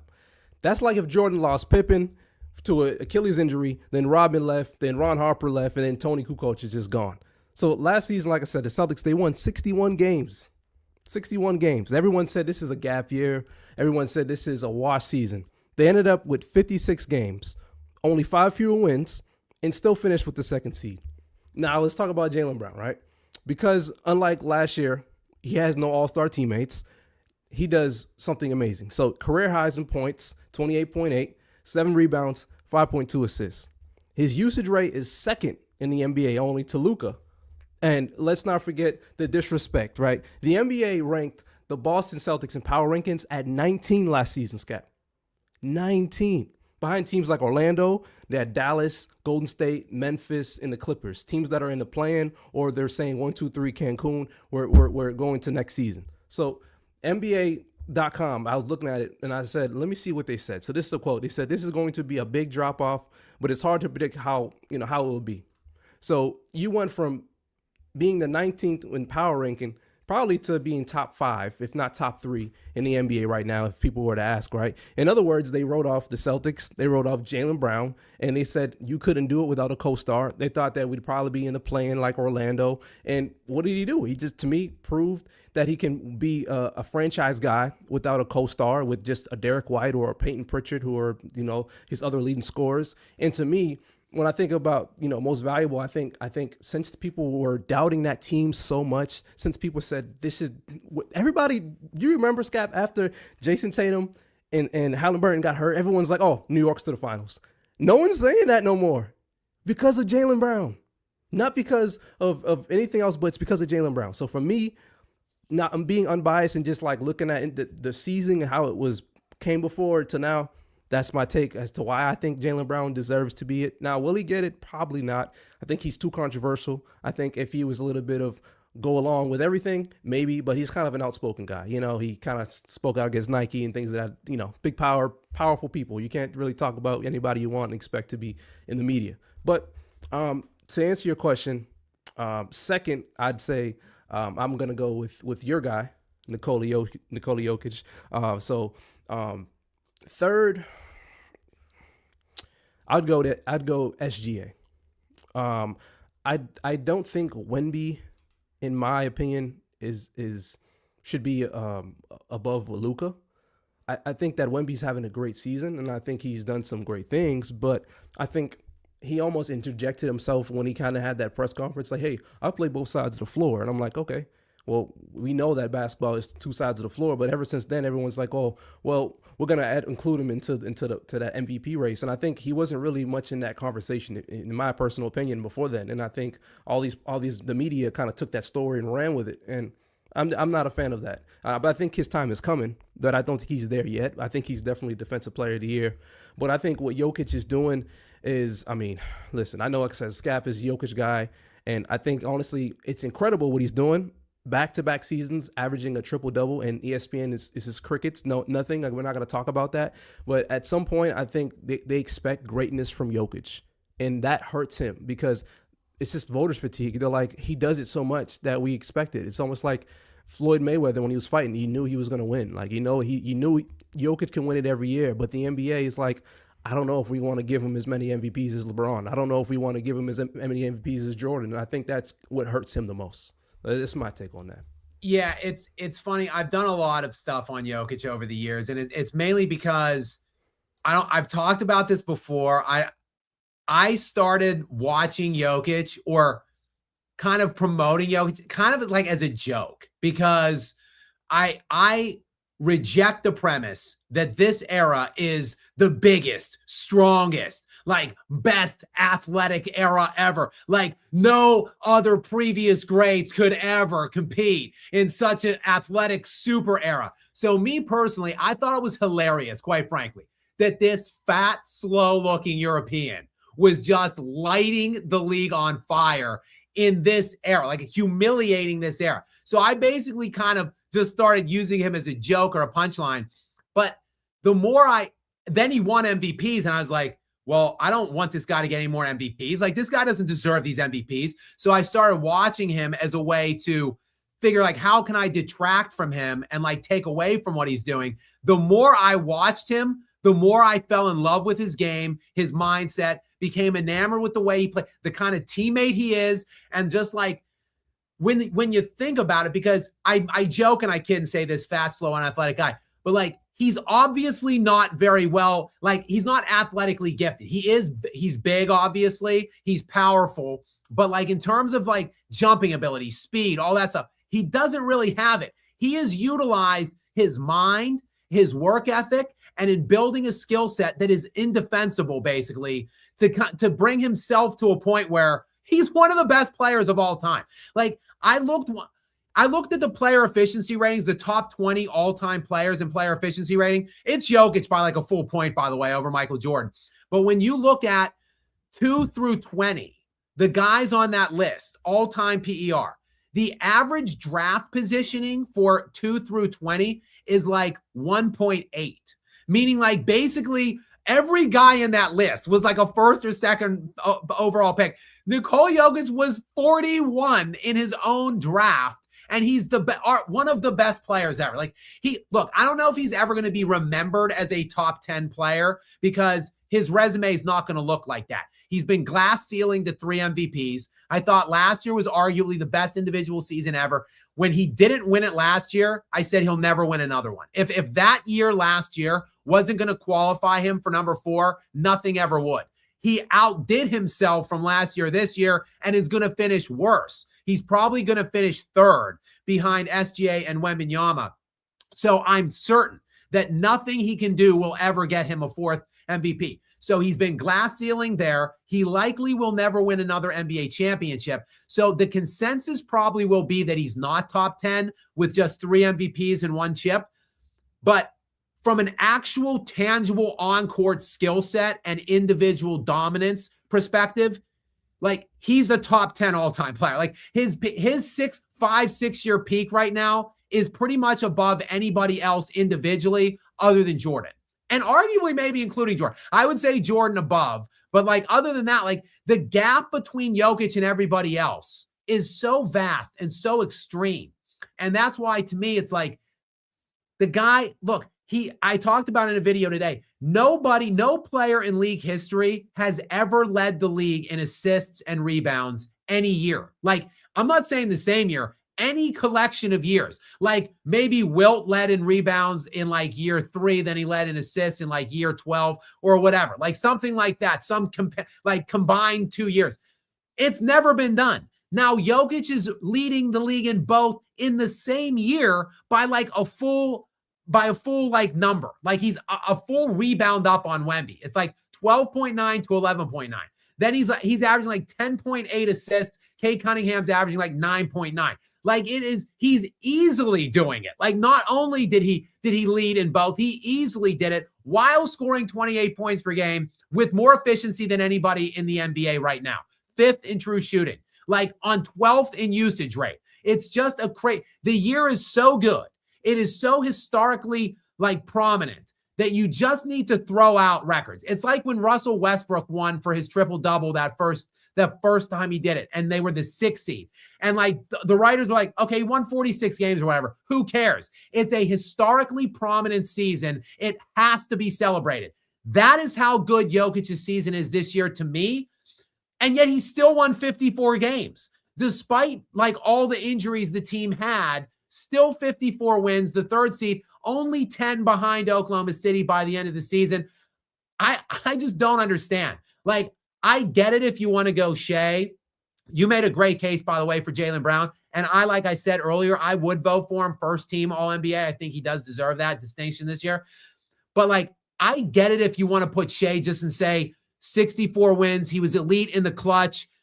Some of his advanced metrics are above Jokic, not many. Jokic is leading the league in like a lot of things.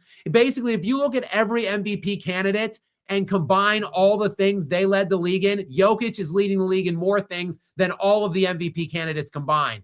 So like, but I get it. If you want to make him second, to make this dude 3rd or 4th this year is literally a travesty. And that's why I get to the point where I say it's just hatred. I don't think it's whatever. I'm not going to say it's racism. I don't necessarily believe that. But there is something about this guy that the voters dislike, that they have determined, they predetermined this guy ain't getting ever more than 3. Like we're never putting him on LeBron's tier. He's never getting to Jordan. Like he's never going to have more than 3, period. Doesn't matter. Go ahead and average 40 and a triple-double. You're not getting it. Like that is how much like the systemic collusion and hatred for this guy is. For whatever reason, I honestly don't know. Whether it's that he's not from America or that it is his play style is that of like an unathletic, laboring looking guy that's like an eyesore in this elite super era, whatever it is. Like, we're both Kobe guys. Kobe finishing 4th in 05-06 when he scored 35 points per game in an NBA that was 96 a night. And he was first team All-NBA defense too that year. And he finished 4th, barely above Chauncey Billups. Chauncey Billups was 5th that year. Kobe was 4th. Like just astonishing hatred and systemic collusion against Kobe Bryant that year.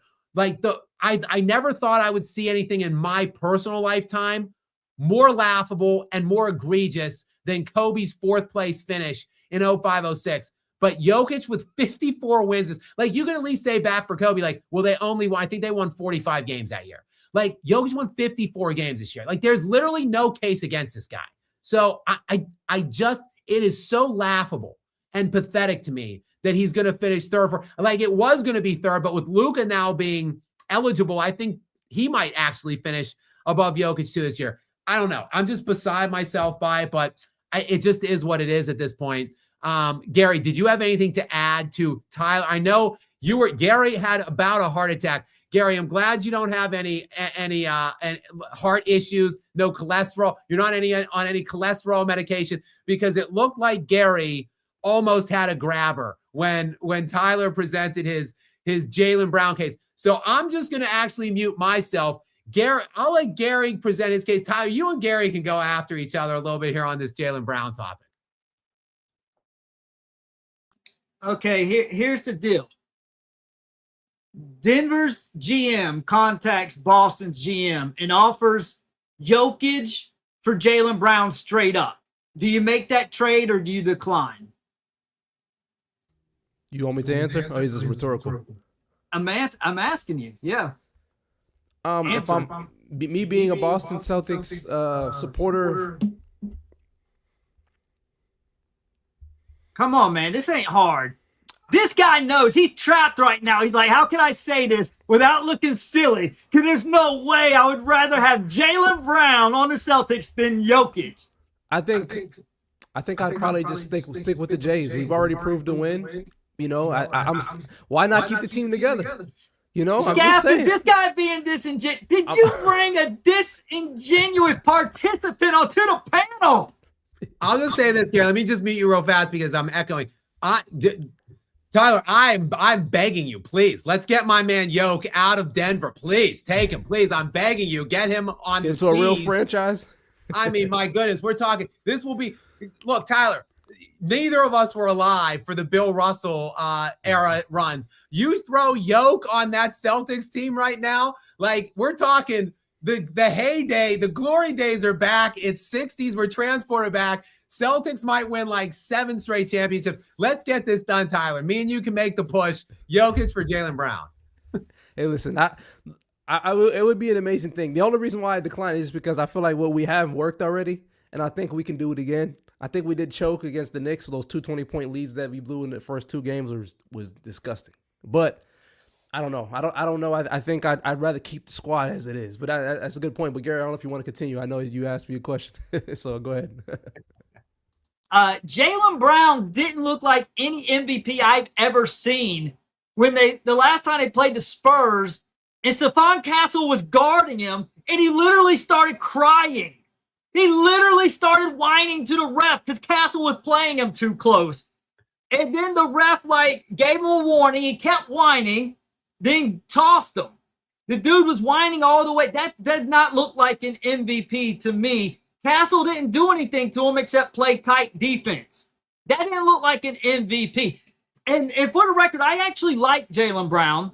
I just think that's a joke for him to be an MVP consideration. My MVP would be Jokic 1. And if you want, and if somebody argued like R-rated sports, for example, if Mookie came on here and was like, no, SGA over Jokic, but he had Jokic second, but SGA first, I wouldn't really argue that much about that. It could go either way between them, but I would definitely say Jokic. Then my second and third, I think my second would be SGA, slightly ahead of Wemby, who would be my third. But if somebody said Wemby was second and SGA was third, I'd be okay with that as well. I think that Jokic, SGA, and Wemby, I think, are the 3 best in the league. And I would give the edge to Jokic because he's in his prime. And I even give the edge to SGA right now because he's more mature and developed. But Wembanyama's coming, and then don't be surprised if he rattles off 7 straight MVPs. They won't they won't give it to him though, Gary. Eventually he will get fatigued as well. But they do like Wembanyama more than Jokic because he is an elite defender, and Wembanyama has a great team built around him. So, and a team that complements him, unlike the one around Jokic. So I think the Spurs are going to win championships, which will incentivize the voters to in turn try to give him more MVPs. So I think SGA and Wembanyama will both end up with more MVPs than Jokic. I think they'll both get like 4-ish MVPs, and Jokic has been glass ceilinged at just those 3. Go ahead, Gary. I'm glad to know that you've come around to my side now and acknowledge that they do have a good team around Wembanyama, because I wasn't hearing much of that from you or anyone else last year when they didn't. But you know what, De'Aaron Fox, and this is what you and you did say this before Wembanyama went out last year, that injury, they had just got Fox. And I remember the first game, they looked so good against the Hawks in the first half. And then like towards the end, the Spurs fell apart. I think they edged the Hawks out and won by like a point or 2. But I was saying, what the heck is wrong with Wembanyama? Because he looked so good at first half. Now we know it was that ailment he was dealing with.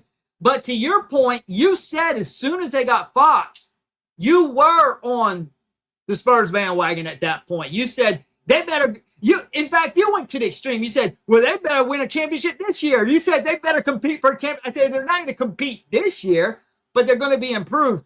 I have a problem with Fox, and that is he's too high of a volume shooter, and his percentage is not high enough. But what he does, he keeps the offense honest because he's a threat.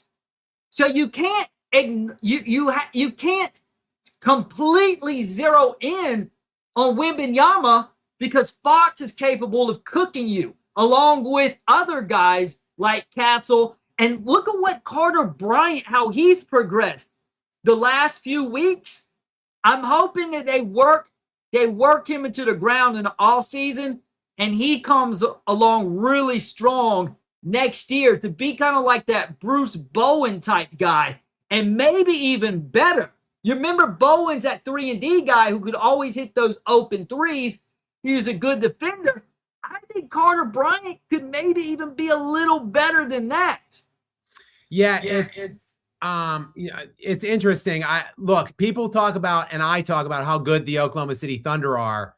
And they are. They're 1 through 10. They're just nuts. Like they were the deepest, best team last year. And then they get AJ Mitchell out of nowhere, who I think he would have been 6th man of the year if he didn't miss as many games as he did. And they got that the trade with the Sixers, that fleece job. Like it's just crazy how good that team is. But like the Spurs also are just loaded. Like they've got like Wembanyama, Vassell, they've got Castle and Fox and Dylan Harper. Like all those guys I just rattled off are like top. They're lottery picks. They're like most of them are like top 4 lottery picks. And I other than I think maybe I'm not sure if Vassell might have been 11 or 12, but they're all lottery picks. Like they're all hits. So like the Spurs, they're coming. Like they are right now. People I think have been shocked at how good they were this year.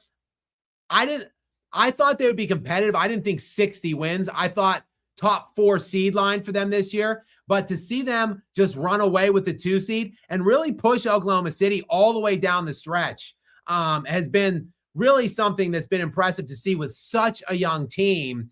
I think they do need to learn how to lose before they understand how to win. So I think they are too young to get it done in the playoffs this year. But they're gonna have, I think, a pretty good run. They're gonna really push Denver. Maybe they even beat Denver and then make life really difficult on Oklahoma City. And then next year is the year really that the Thunder, I think, should really be viewed kind of as the favorite next year.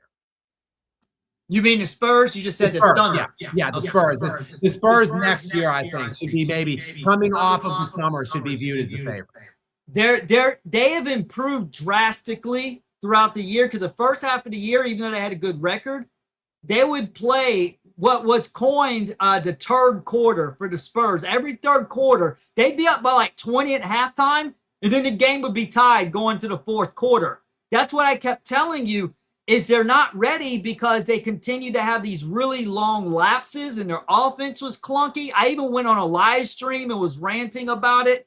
Like, I don't know, they were like 16-4 or something, and I was pissed off by how bad their offense looked in these lapses.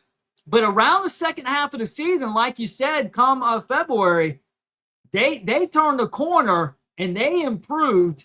They're still not championship level, but they're right there. They're going faster than I expected. I expected them to be next year what they've been the second half of this year.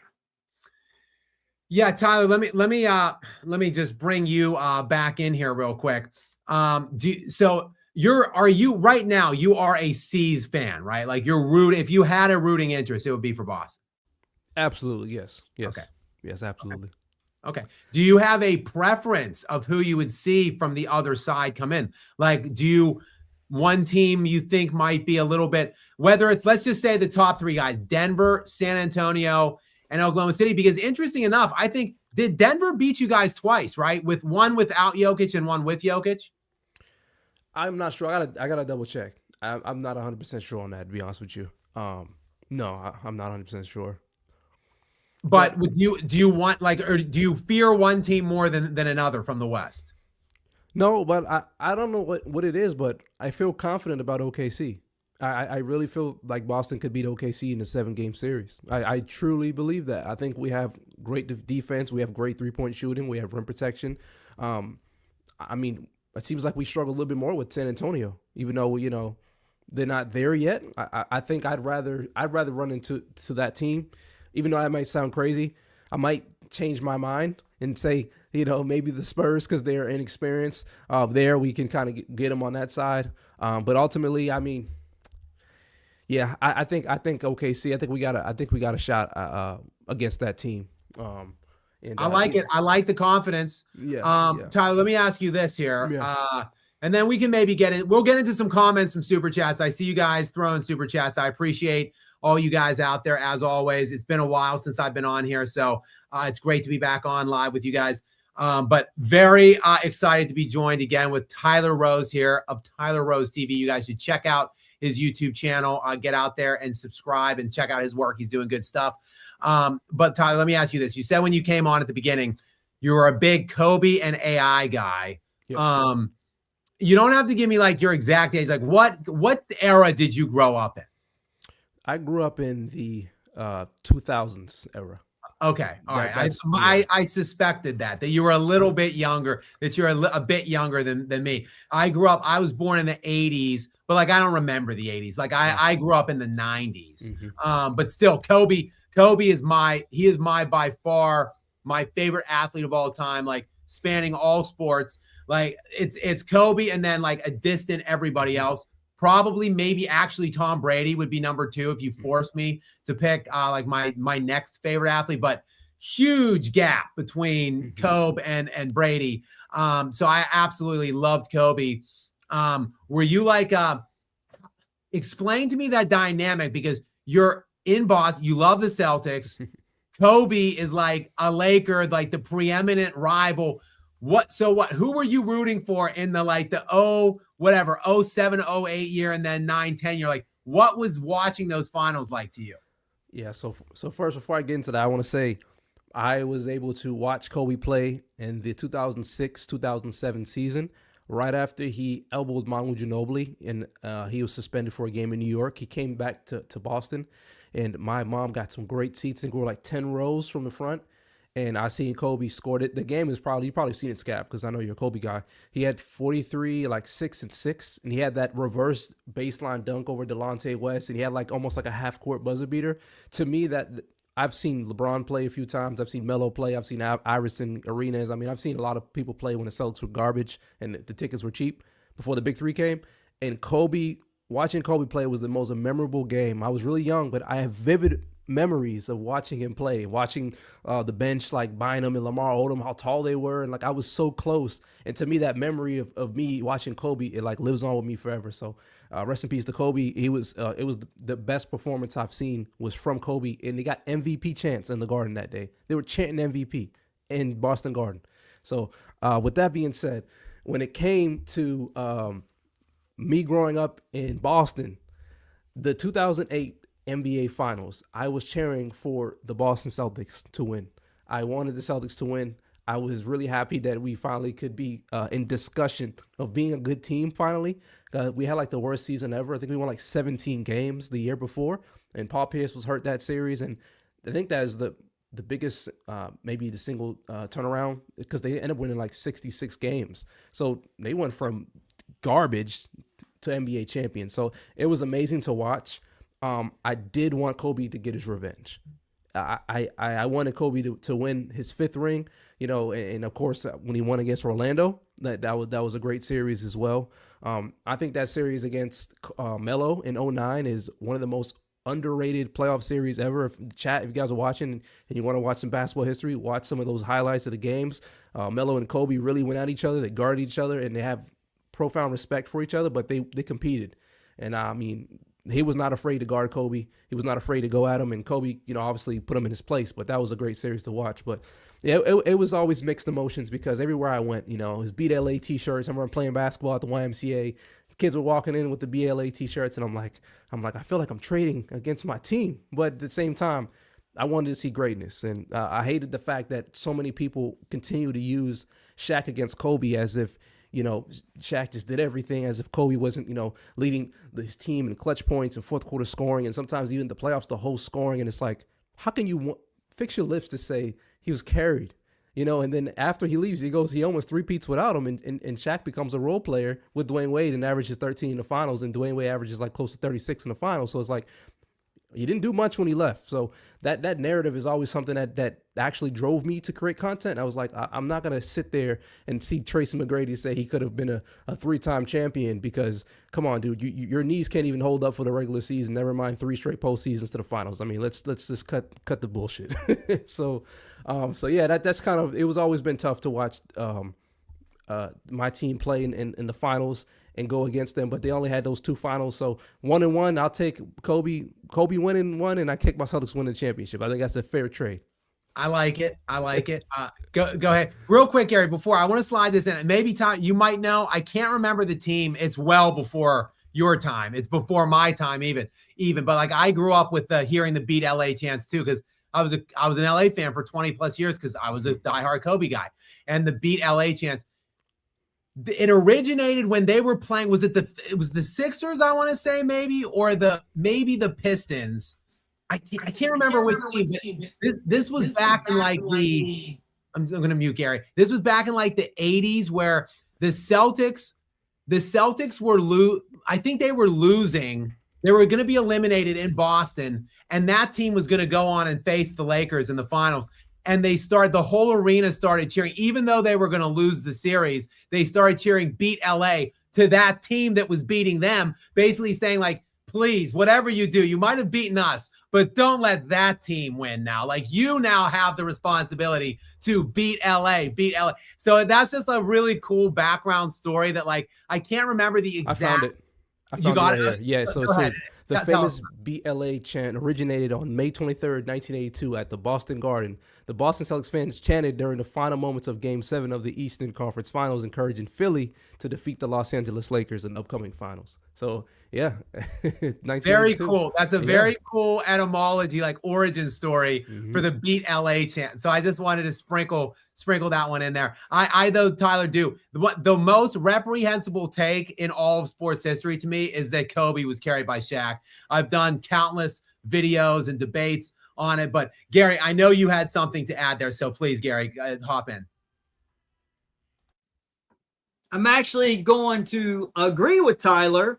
As a Spurs fan, I was the same way. Of course, I wanted the Spurs to beat the Lakers, but if the Spurs were eliminated, I wasn't going for the Lakers. I was going for Kobe. I just loved his demeanor, the way he carried himself, his focus and everything. He's one of my top favorite guys. I wrestle with the whole Tim Duncan versus Kobe thing. They're just very different players, but I love both of them. But just to second what you just said there, I have one quick thing I want to ask you, Skap, right before we jump into the super chats. But if I can wait if you wanted to add anything else. Go ahead. What do you got, Gary? Okay, I wanted to follow back up. I found the player I was looking for. I wanted to get your opinion, Skap. The player I was talking about, the Spurs passed up on, it's on the Bulls, is I don't know how to pronounce his name, Matas Buzelis. Do you know what I'm referring to? Yeah, Matas Buzelis. Yeah, he was he played in that G League Ignite league for. So he came. He's one of these ones that, like, he didn't play like in college. I don't even think he has a crazy name. I don't know that he's actually from. Like, I think he might be American. I've heard him. I haven't really heard him in an interview, but for something is telling me that he's been in America for a while. But yes, I remember him coming out of the draft that from the Ignite, and I liked him a lot as a player. And I've seen him play a number of times now. I like his game. I think he would be a nice little match, a nice little fit on your Spurs, Gary. Yes, I agree. That's what I'm saying is we got Castle with the 4th pick. We could have had him with the 8th pick. If we had him with the 8th pick, could you imagine right now? Because we got Rob Dillingham. Talk about a whiff. And then we traded it to Minnesota. And then we traded for a 2031 pick or something crazy. We could have had so many players. We could have had Zach Edey. We could have had Ware. We could have had Dalton Connect, who I think is a nice piece, by the way. The Lakers are underutilizing. Well, we could have had him. I really like that guy because that's what we need is a stretch four. Exactly what he does. Yeah, I'm not going to disagree with you, Gary. I mean, but like, look, they've made a lot of good decisions. Not everything can't necessarily be a hit. We are hitting the 1 hour and 45-minute mark now at this point. I think it's time that we're going to squeeze into some of these super chats. Tyler, I'm going to leave it totally up to you. You can hang out if you want to, or we can get you out of here. Do you have a preference? No pressure either way. I think I'm gonna jump, but I want to ask you one. I want to ask you one last question before you get to super chats. Then this is a big question. All right, if Jokic wins one more ring, are we putting him over Hakeem and Tim Duncan? No, not Hakeem and Tim Duncan. Not with one more ring. I think because Tyler. Let me tell you, I have Tim Duncan and Hakeem higher than many people. They're in my top 5. I've got Jordan 1. And sorry, it's so rude of me. I should let you. Yes, you can ask me some questions if you want. I've been asking you all the questions. I've got Jordan 1, Kobe 2, Kareem at 3, Duncan at 4. And then Hakeem at 5. So that's my top 5. So I'm not, with one more ring, I'm not putting Yoke in my top 5, but he is solidly and definitively top 10 with one more ring. Like I said, I think he's already tangibly on the court. I think like his actual, if you just eradicate team success and wins and whatever, and you just say like, don't take any consideration with like winning or anything like that. Who are like the best 10 players? Probably Jokic is already in that mix. But I think in terms of we know that the top 10 that's not what it's about. Like it's also about decoration and resume and accomplishments. And just with one championship, it's going to be hard to get him in the top 10.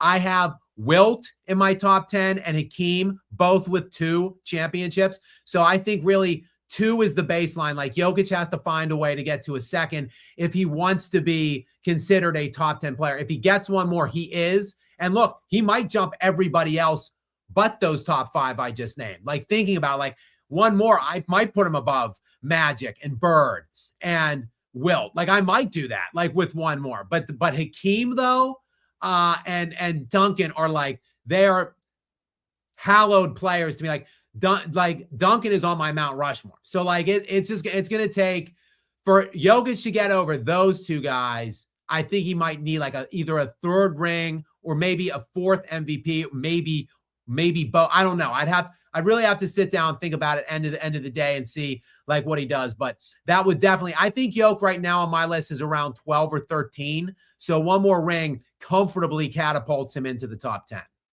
All right. But that's a good question. Anything else? Yeah, I got a good one for you, Skap. Okay. So you're a GM and you're building your team. You can pick Kobe Bean Bryant or you can pick Nikola Jokic. Who are you going with? So they're both like 19 or 20. Like they're both like the same age. You're drafting 2007 Kobe and in 2024, 25 Nikola Jokic. Like you have to pick someone. I just know that I know this would put your back against the wall because I know you value these players so much. I was like, I gotta ask Skap, what would he do? What are you leaning? What are you? This is a very good question. This is a very good question. I think while Jokic probably would be more of a floor riser, like Jokic would be more of, I think Jokic would make any team closer to elite than maybe Kobe even would. But I think Kobe would be better at like sealing the deal and ultimately winning, getting you over the hump of winning. Like Kobe is one of like the fiercest competitors, like the greatest winners the NBA has ever seen. Like while I respect the hell out of what Jokic can do and has done, and while I think he should, if his team had any semblance of like knowledge of how to team build, he would have 3 rings already. But like, it's just hard to say. Like Kobe to me is like one of the best.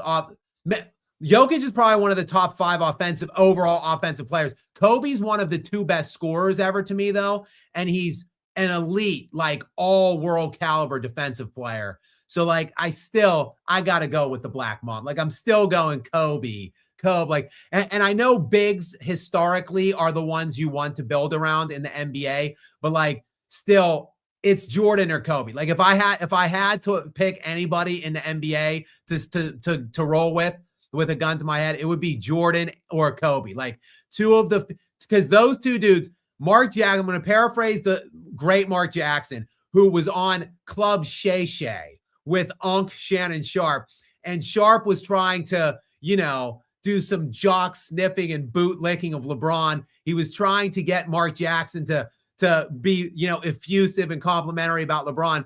And Mark Jackson said, I'm paraphrasing now, I've played against LeBron. I played against Jordan. I played against Kobe. To me, the only two guys that would trade their life, that would give their last breath on the basketball court to get a win is Mike and Kobe. They're the two greatest competitors I've ever played against, ever seen. Like, I would never bet against them. Like, that's the way I feel about it. Like, give me the two dudes who would literally drive themselves through the ground to get a win. Like, the guys that literally, they did look at it as like life or death almost, like going into those games. I want that mentality. Like, I don't want like a LeBron James who sits up at a post-game press conference and say, hey, I'm rich. Like, I got money. I'm playing a game. Like, I'm living the dream, baby. Like, you guys hate me? Cool. Like, go back to your shitty lives. I'm a rich celebrity playing a game. It doesn't matter if I win or lose, and you don't like me.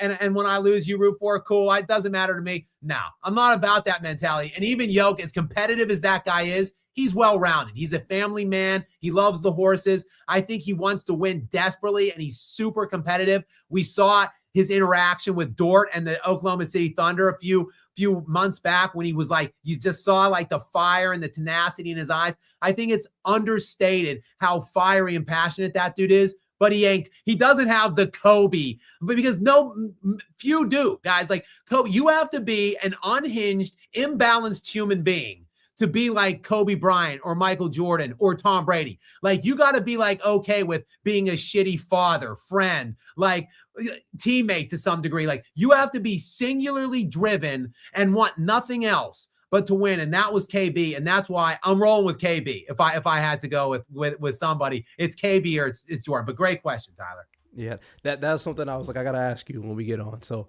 I'm super happy in that I got to join the show. I think Gary got something there real quick. You're on mute there, Gary. Before you go, Jason Tatum for Bronny James. Do you take that trade? Bronny and Jaylen Brown, imagine them together in Boston. I won't take him for Bronny, but I'll take him for Bryce. Okay. I like it. I'm just kidding. I would never choose those kids, man. Shout out to the James family, but yeah, they don't have that same DNA as their dad, but not at all.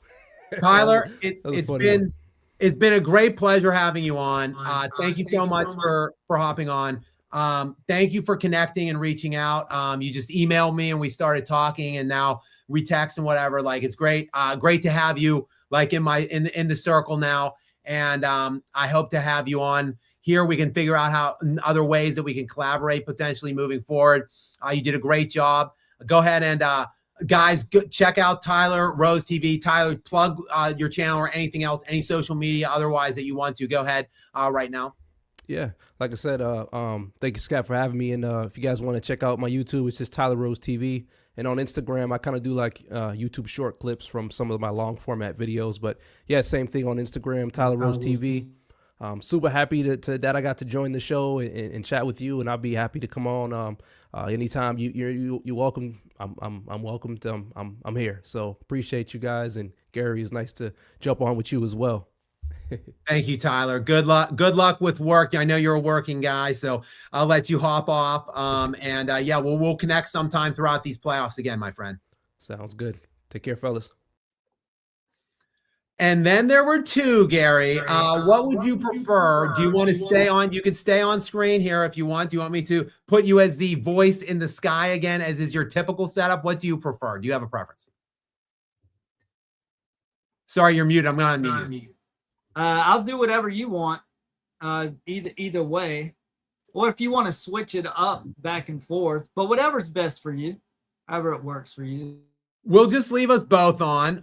We'll start at the top. Guys, if you've sent a super chat, thank you very much for doing so. I see I've got 15 or 16. I will make my way through all of the super chats, as is always the case. We're hitting the 2-hour mark here, but I've got plenty of energy left. It's only 9 p.m. I'm used to doing this at 3 a.m. with Gary. So 9 p.m., that's nothing. So Gary, let's hop on in. I see it's a regular Sully's Tech Hub. Shout out to you, my brother. Gary, what does Sully have for us tonight? I shan't be upstaged on the first live stream of the playoffs. Scapperoni and Cheese still rooting for your 100K, which you'll get there soon. I just recently got monetized. Feels good. Well, let me say this, Sully. Do not send me a separate super chat to tell us this. Just put it in the live. Put it if you can. What is the channel?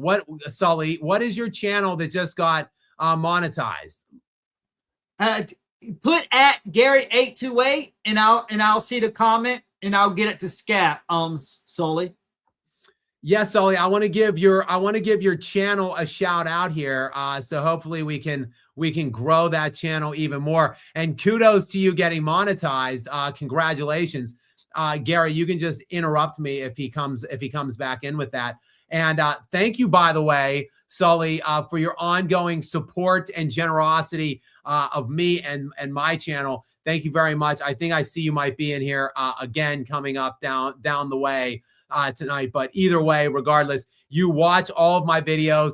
I know you comment on them within the first 10 or 15 minutes of me posting them every time. So I am very, very thankful to you for your support. And of course, you're always in here as well on these lives. So many, many thanks to you. And again, congratulations on your monetization. Hopefully, if you are still in here, Gary can get that, or you can get that to Gary, and he will let me know.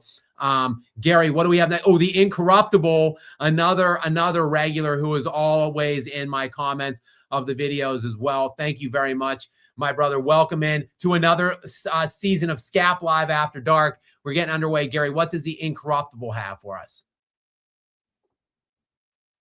Plus most of the team plus Gordon equal anything possible. I'm telling you, if they're healthy, if Murray's consistent, that's the key, because if Murray can play like an all-star with Jokic, they're unbeatable.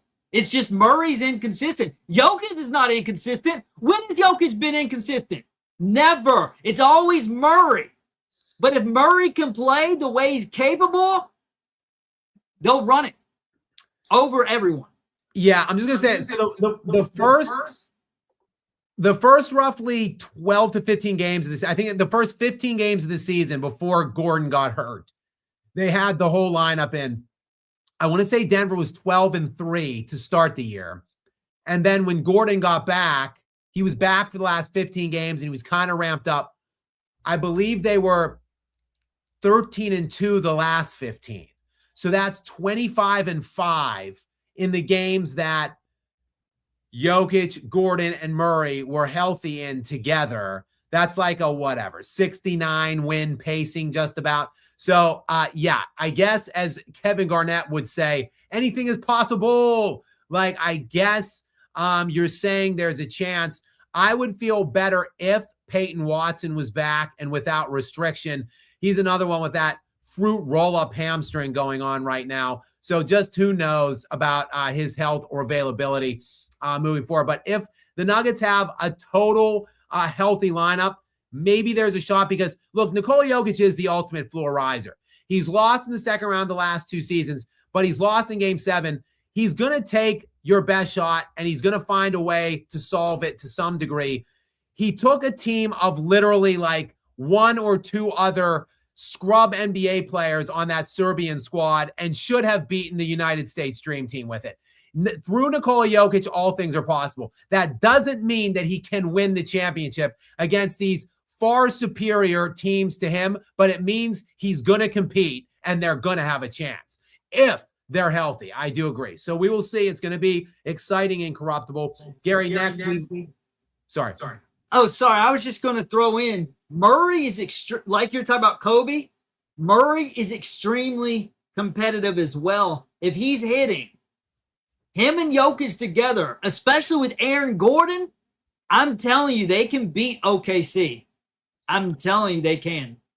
We'll see. It's interesting because OKC is definitely worse. I'm sorry. OKC is definitely better than they were last year, but Denver is also definitely better than they were last year. So it's, I mean, it went 7 last year. We'll see. I mean, if the Nuggets are completely healthy, we've got the best offense in the NBA versus the best defense in the NBA. So that obviously does have the potential to be compelling. Next, we've got at Keon Hendrickson. What is up, Keon? Welcome to the party, pal. Thanks for being here. And thank you for contributing here to the live stream. Gary, what does Keon have for us? Do you think Jokic is one more ring away from being a top 10 player of all time? Yeah, I kind of mentioned this already. Hopefully you guys are still on. I know this was a while ago that you guys sent these super chats. Again, I do appreciate it, but I had Tyler in and I wanted to get the conversation in with him. I do think that he is one ring away from being top 10. I don't know exactly who I would drop out of my existing top 10 to make it happen, but if Nikola Jokic gets another championship, particularly this year's, I mean, this pathway is ridiculous.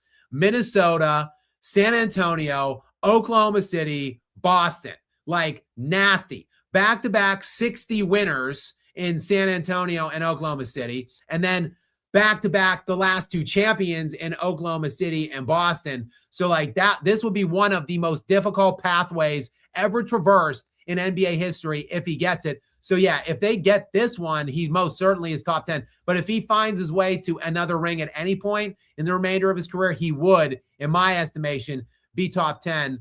The next one I'll just take, Gary, because there's really no question. Taylor Markwell. Taylor, thank you so much for just supporting us here and making a donation here in the Skap After Dark live stream. We do appreciate your support and generosity without even a question. Next, we've got a regular, though, Giuseppe DeRosa. What's up, brother? Another regular, always here. I know I can count on you to be in these and to be on those video comments immediately upon me posting usually. Gary, what's the question or comment from Giuseppe tonight? Do you got Giannis or SGA over LeBron all time? Not yet. No, I would not go that far. I am not a big LeBron supporter. I do love Giannis. He's been one of my favorite players for basically, it's essentially Giannis and Jokic are like 2 of the only guys I respect in this entire era. I do respect SGA. He is one of the other few guys that I do respect. People just think for whatever reason that I hate SGA. That's not true at all. But I do not have either Giannis or SGA over LeBron at the moment. I think Giannis was on a trajectory to possibly get there, to build a case where I might have him above. But unfortunately, he's been derailed by injuries. It seems like Giannis hasn't played in the postseason in like 3 years now. And now, look, he's only like 31. He's, I think, 6 months older than Jokic. But it seems like Giannis is like on the way down at this point. I mean, I hope, because I am a big fan, I hope that he can get it together wherever he goes in the offseason and find some semblance of health. But it looks like Giannis might not get to that point where a case can be made for him. SGA, sky's the limit. This kid, I think he's like 27. Maybe he's going to be 28 sometime soon.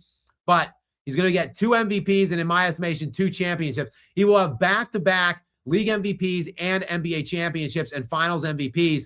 That, in my estimation, we'll see what happens in these playoffs, but that's what I expect to happen. That is rarefied air. And again, not even close to 30. So SGA, while I do not have him right now above LeBron, I can see a time in the future where he does get there.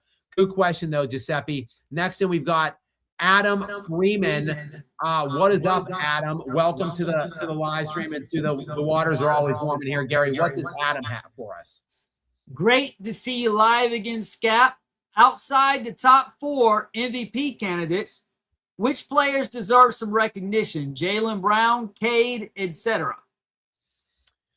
Yeah, good question. I guess we're going for the top 4. We're going to say it's in no particular order, but I'm just going to name the guy I think that should win it first. Jokic, SGA, Wembanyama, and Luka Doncic is who I would anticipate you mean as the top 4. So, yeah, absolutely. Jaylen Brown would deserve consideration. And Cade Cunningham, he's had a great year.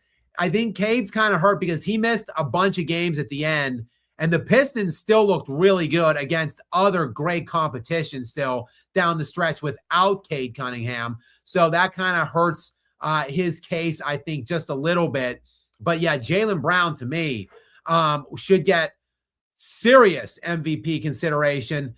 And if I had a vote available, he would be first team All-NBA. I think Cade's probably going to get it. And look, I like Cade and he's had a great year. And I guess I wouldn't begrudge anyone voting for Cade Cunningham, but that's a tough look. If we're going to say Luka's in there for first team, which it's hard not to put him in there, led the league in scoring, 3rd in assists. Victor Wembanyama, Nikola Jokic, and Gilgeous-Alexander are locks. So having those guys as locks, and if we say that Luka's in there since he led the league in scoring and finished 3rd in assists, then there's only one more spot. So like that comes down between Cade Cunningham and Jaylen Brown. I see cases for both players to be made. That would be a very tough one if it was my ballot, but good question, Adam. And again, thanks for being here. We've got Taylor. Is that another one from Taylor? Like is Taylor just, oh no, I'm going backwards now. Sorry about that. Down to the Incorruptible is where we're at. The Incorruptible again checking in. Thank you again, Incorruptible. As always, I very much appreciate your support and being here for me. Gary, what is this second super chat of the evening from the Incorruptible say? Spurs get the edge on OKC as the refs become borderline adequate officials, less fraudulent calls for Shea, and more legit calls made against Lou Dort, he says. Yeah, that's an interesting point. The Thunder are allowed to just beat the shit out of Nikola Jokic and the Denver Nuggets. Like the level of physicality that is allowed and permitted in those games is just not normal. Like if you look, they are clear textbook fouls. They foul Jokic for like the first half of the shot clock. And then as he's trying to receive the pass, he turns it over a good amount of times because he's getting fouled. People are hanging off of his arms. And then even if he makes the catch, that you have derailed their offensive flow for the first half of the shot clock as he's being fouled and manhandled. And then they obviously have 2 elite big defensive players as well. So it's just a very untenable matchup for the Denver Nuggets. But the Spurs, look, all the things I said earlier in this live stream about how Nikola Jokic neutralizes Victor Wembanyama and draws him out of the paint, like that's just not true for the Oklahoma City Thunder. Like Wembanyama owns the Thunder, it seems. Like he just shuts down the floor in the half court. If the Spurs can limit their turnovers, it is very difficult for the Thunder to score on San Antonio. Like Wembanyama is just in Chet Holmgren's headspace. That guy just can't figure out Victor Wembanyama, and he just kind of has a lid on the basket. Like they can't get under the basket on San Antonio. And Oklahoma City is prone to slumping from time to time from the outside and then shooting the 3 ball. So like if you take away the turnovers from them and then you limit the cutting and the slashing of them, which San Antonio can do, like that, it's a tough matchup for Oklahoma City. So I know the Thunder were very, very excited, maybe not to avoid the Nuggets in the second round. I don't think they frankly care about the Nuggets. They were excited to get the Nuggets to play the Spurs in the second round so the Nuggets could maybe wipe out the Spurs for the Oklahoma City Thunder, and they won't have to play them. So, yeah, good point, Incorruptible. Next in, we've got at Punished Rob Thames. Rob, I don't know why you're being punished, but I hope that you're not punished for much longer. Thank you for being here and for supporting the channel. Gary, what does Rob have for us tonight?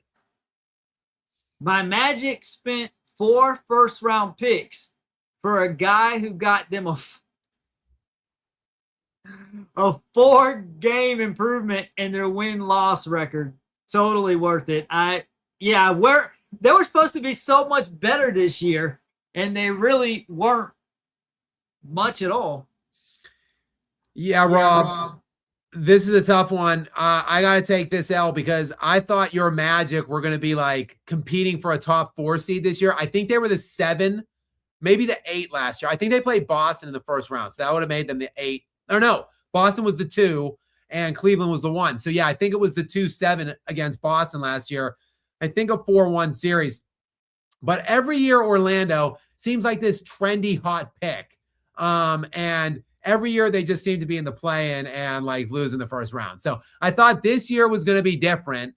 I thought Wagner and Banchero were going to be healthy and ascend to I thought Banchero was going to be like second team All-NBA and Franz Wagner was going to be like an all-star. I just missed out on a lot of those. I thought Bane would be a great addition. He hasn't been bad, but the Magic, I don't know what to tell you. They are 80 minutes-ish from where I live. I wish they were better. I would go see games there.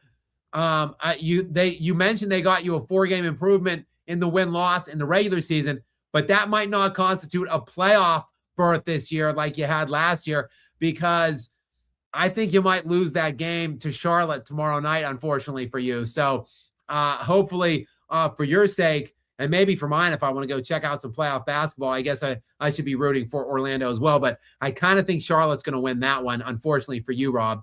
Next in, Kayako. Do we have something else from them in earlier? No, that was somebody different. Kayako, welcome in.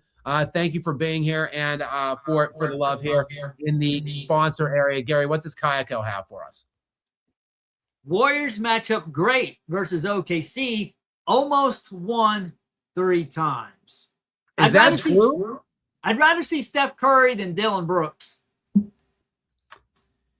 Yeah, I agree. I agree, Gary. Sorry, I muted you. I'm just reaching my phone. I want to check as I talk. I'm just going to go ahead and check out the matchups here on the year. You said almost beat them. So obviously the Thunder did win the games, but I guess you're implying that they were close competitive games. So I just want to check out the matchup, the series head to head against the Oklahoma City Thunder and the Golden State Warriors. I really have no great way to check this. They lost 126-102 in their first matchup. So Kayako, that is not almost. Let's see if it gets closer as I go. 124-112 was the next matchup. So really not all that tight there. 131-94 is the next game that I'm seeing.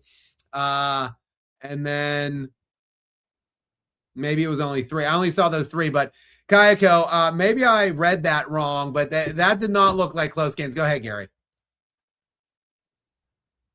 was the 4th game. Say it one more time. You're muted. 104-97 was game 4. So that one was close. So one of the games was close. Look, nobody except for San Antonio and maybe Boston match up well against Oklahoma City.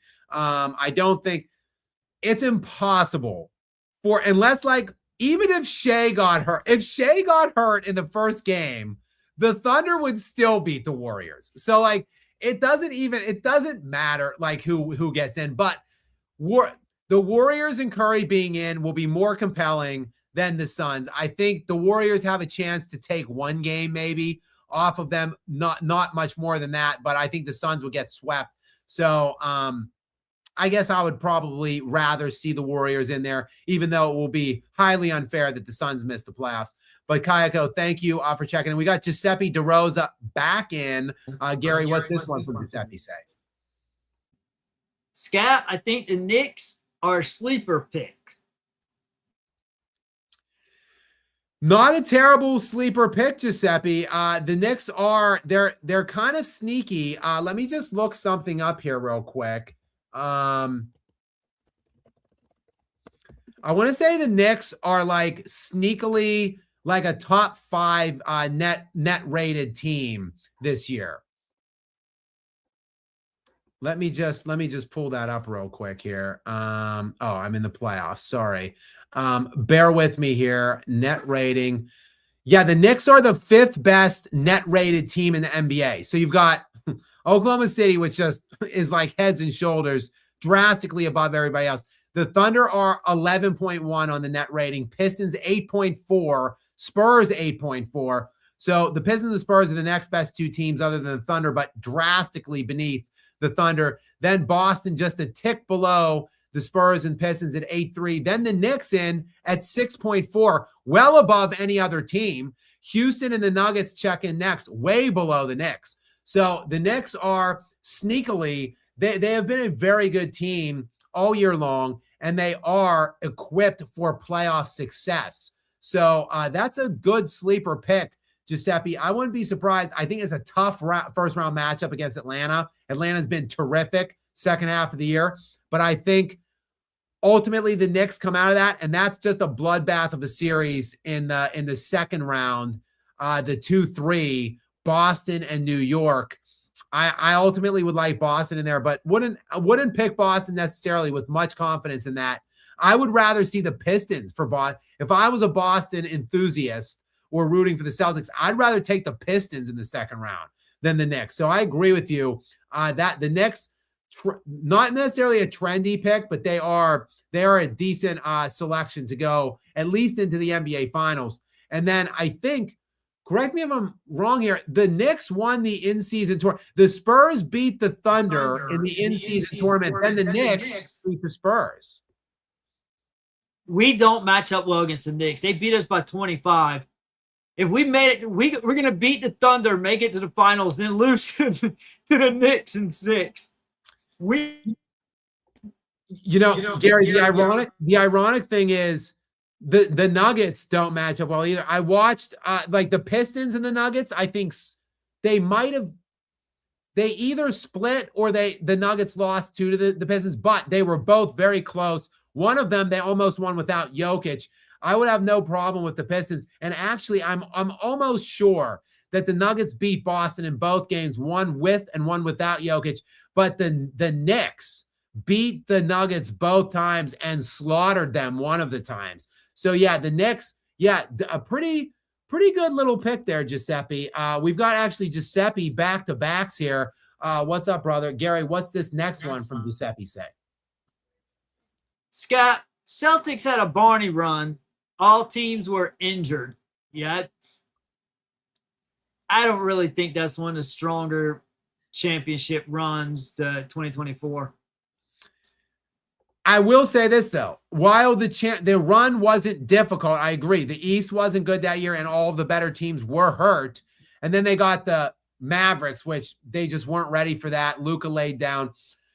But the regular season run was great for them. They were I think they're like 5th all-time in NBA history in net differential, and they won like 60-something, like 64, 65 games that year. Like, they had a historically great regular season, and they did nothing to detract from that by, I think they went 16-3 in the playoffs and handily won the championship. All I'm saying is they got a lot of talent on that squad, even still after they lose Porzingis. Like, they still have a good amount of talent there. That was really my only point there, Giuseppe. But your point is also well taken and received. We've got Wolfsbane in next, who, again, another regular. Welcome back into Skap Live After Dark, guys. It is live stream season, so I'm hoping to do more of these as we go throughout the playoffs. Wolfsbane, what's up, Gary? What does Wolfsbane have for us tonight? Hey, Skap, I'm really impressed by my Hawks. Who do you think could become their offensive leader to take them to the next level? Or do they need a draft pick, I guess? Well, yeah, it's a great question. The Hawks, let me just pull up their net rating because, look, I'm big into these net ratings, So second half of the season, they, like the Charlotte Hornets, were just like a crazy turnaround story. I want to say they were in like the 10 spot at some point. Let me get to their game log. Because their second half of the year run was just unbelievable. In the first roughly, let me just get to January 1st. They were 39-43, or they were pacing. They were 17-19 and pacing to be 39-43 in the first 36 games of the season. But then after that, January 1st, so when we trickle into the new year, the second part of the season, they were 29-17, paced for a 52-win team, but they got even better after the All-Star break. Let me go after like mid-February-ish. Okay, when we resumed from the All-Star break, they were 20-6. So over the last 26 games since the All-Star break, 20-6, on pace for 63-19 if you extrapolate that out, and an 11.5 net differential. Just a crazy turnaround for the Hawks. I think, look, the Hawks are, that's why I say that first round matchup, Knicks Hawks, that's going to be a crazy kind of a series. The Hawks defense has been elite second half, like Spurs Thunder level. That's how good the Hawks defense has been. As to the second question, look, Jalen Johnson is going to be all NBA this year. I don't know what team he's going to make. Probably second team would be probably my guess. 22.5 points, 10 rebounds, and 10 rebounds and 8 assists. So 23, 10, and 8 for Jalen Johnson. That guy might be able to average a triple-double at some point in his NBA career. So, I mean, realistically, I don't think you guys need much more than what you've got. Like, you've got, good shooters flanking. Jalen Johnson is an elite playmaker. You've got elite defense. CJ McCollum has been a terrific addition. I don't know that the Hawks really need much else. I don't know what let me go and check out the Atlanta Hawks salary cap situation. See what they've got on the books this year and into next.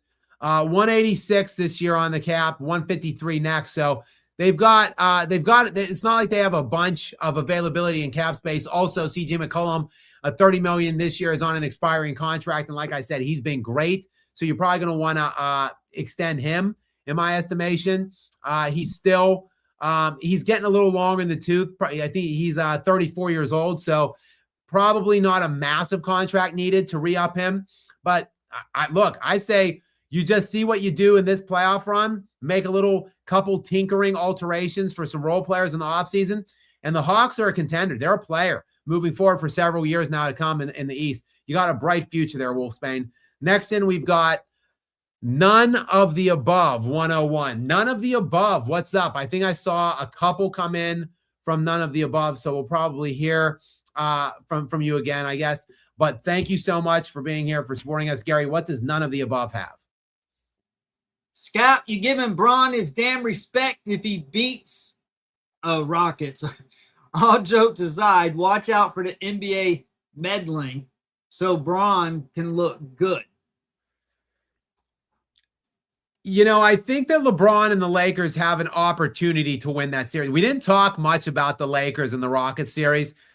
It's funny because I'm taking the play-in teams away. Because obviously if you have an opportunity, if you're one of the upper echelon seed lines like Denver, Minnesota, if you're Denver, Minnesota, Houston, or LA, you obviously would want a play-in team first, but they weren't in the 1 or 2 seeds, so they were never going to get a play-in team.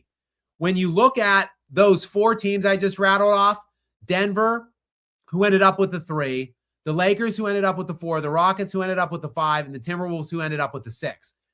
If you asked all 4 of those teams who they most wanted to play, the answer would probably be the Rockets or the Lakers in some combination. Nobody wanted to see Minnesota. Nobody wanted to see Denver. Everybody wanted LA or Houston, and LA and Houston are the ones that get each other. So they get the 2 most desirable non-play-in teams. So, like, look, there's a chance the Lakers can win this series without Luka and Austin Reeves. It's a non-zero chance. Like, the Rockets are flawed right now. They are without their starting point guard for the year in Fred VanVleet, who got hurt early in the summer and never played a game this year. They lost Steven Adams then at some point during this NBA season. So they're without their starting point and their starting center. So there's a non-zero chance the Lakers can win this series, particularly if they're getting any beneficial calls or cooking from the league office that you alluded to. So no, LeBron is not getting any respect if he wins the series. I think there's a chance he shouldn't win the series. They shouldn't win the series, Gary, and that's going to be negative commentary on your guy, KD. Basically, it's KD's responsibility at this point to not let LeBron advance into the second round, because I think there is word Luka and Reeves, it was a long shot either would be available, even if this series went 7. But kind of word percolating out of Laker camp is that they are officially, neither of them will be available for this series. So it's up to KD, who's younger and like has a little bit more of his better players around him than LeBron. Do not let the Lakers win this series. Go ahead, Gary. So let's let all the excuses start for LeBron. Here's one thing you have to consider. They're always talking about his age at 41. Just curious, what's a more physical sport? Football, NFL, or NBA? What's the more physical sport? NFL. NFL. And you know, they say, oh, this NFL, it's so watered down from the way it used to be. That may be true, but it's still extremely physical. These people talking all this crap online, I want to see you go out and play football. Talk about that is weak and soft, first of all. Second of all, so we hear the excuses. Well, LeBron's 41. He's not expected to do anything. Well, he's playing a less physical sport. Wait, what was the guy? Wait, how old was he? That went to a shit team, Tampa, won a Super Bowl. Wait, how old was he? Was he not 43? 43, yeah.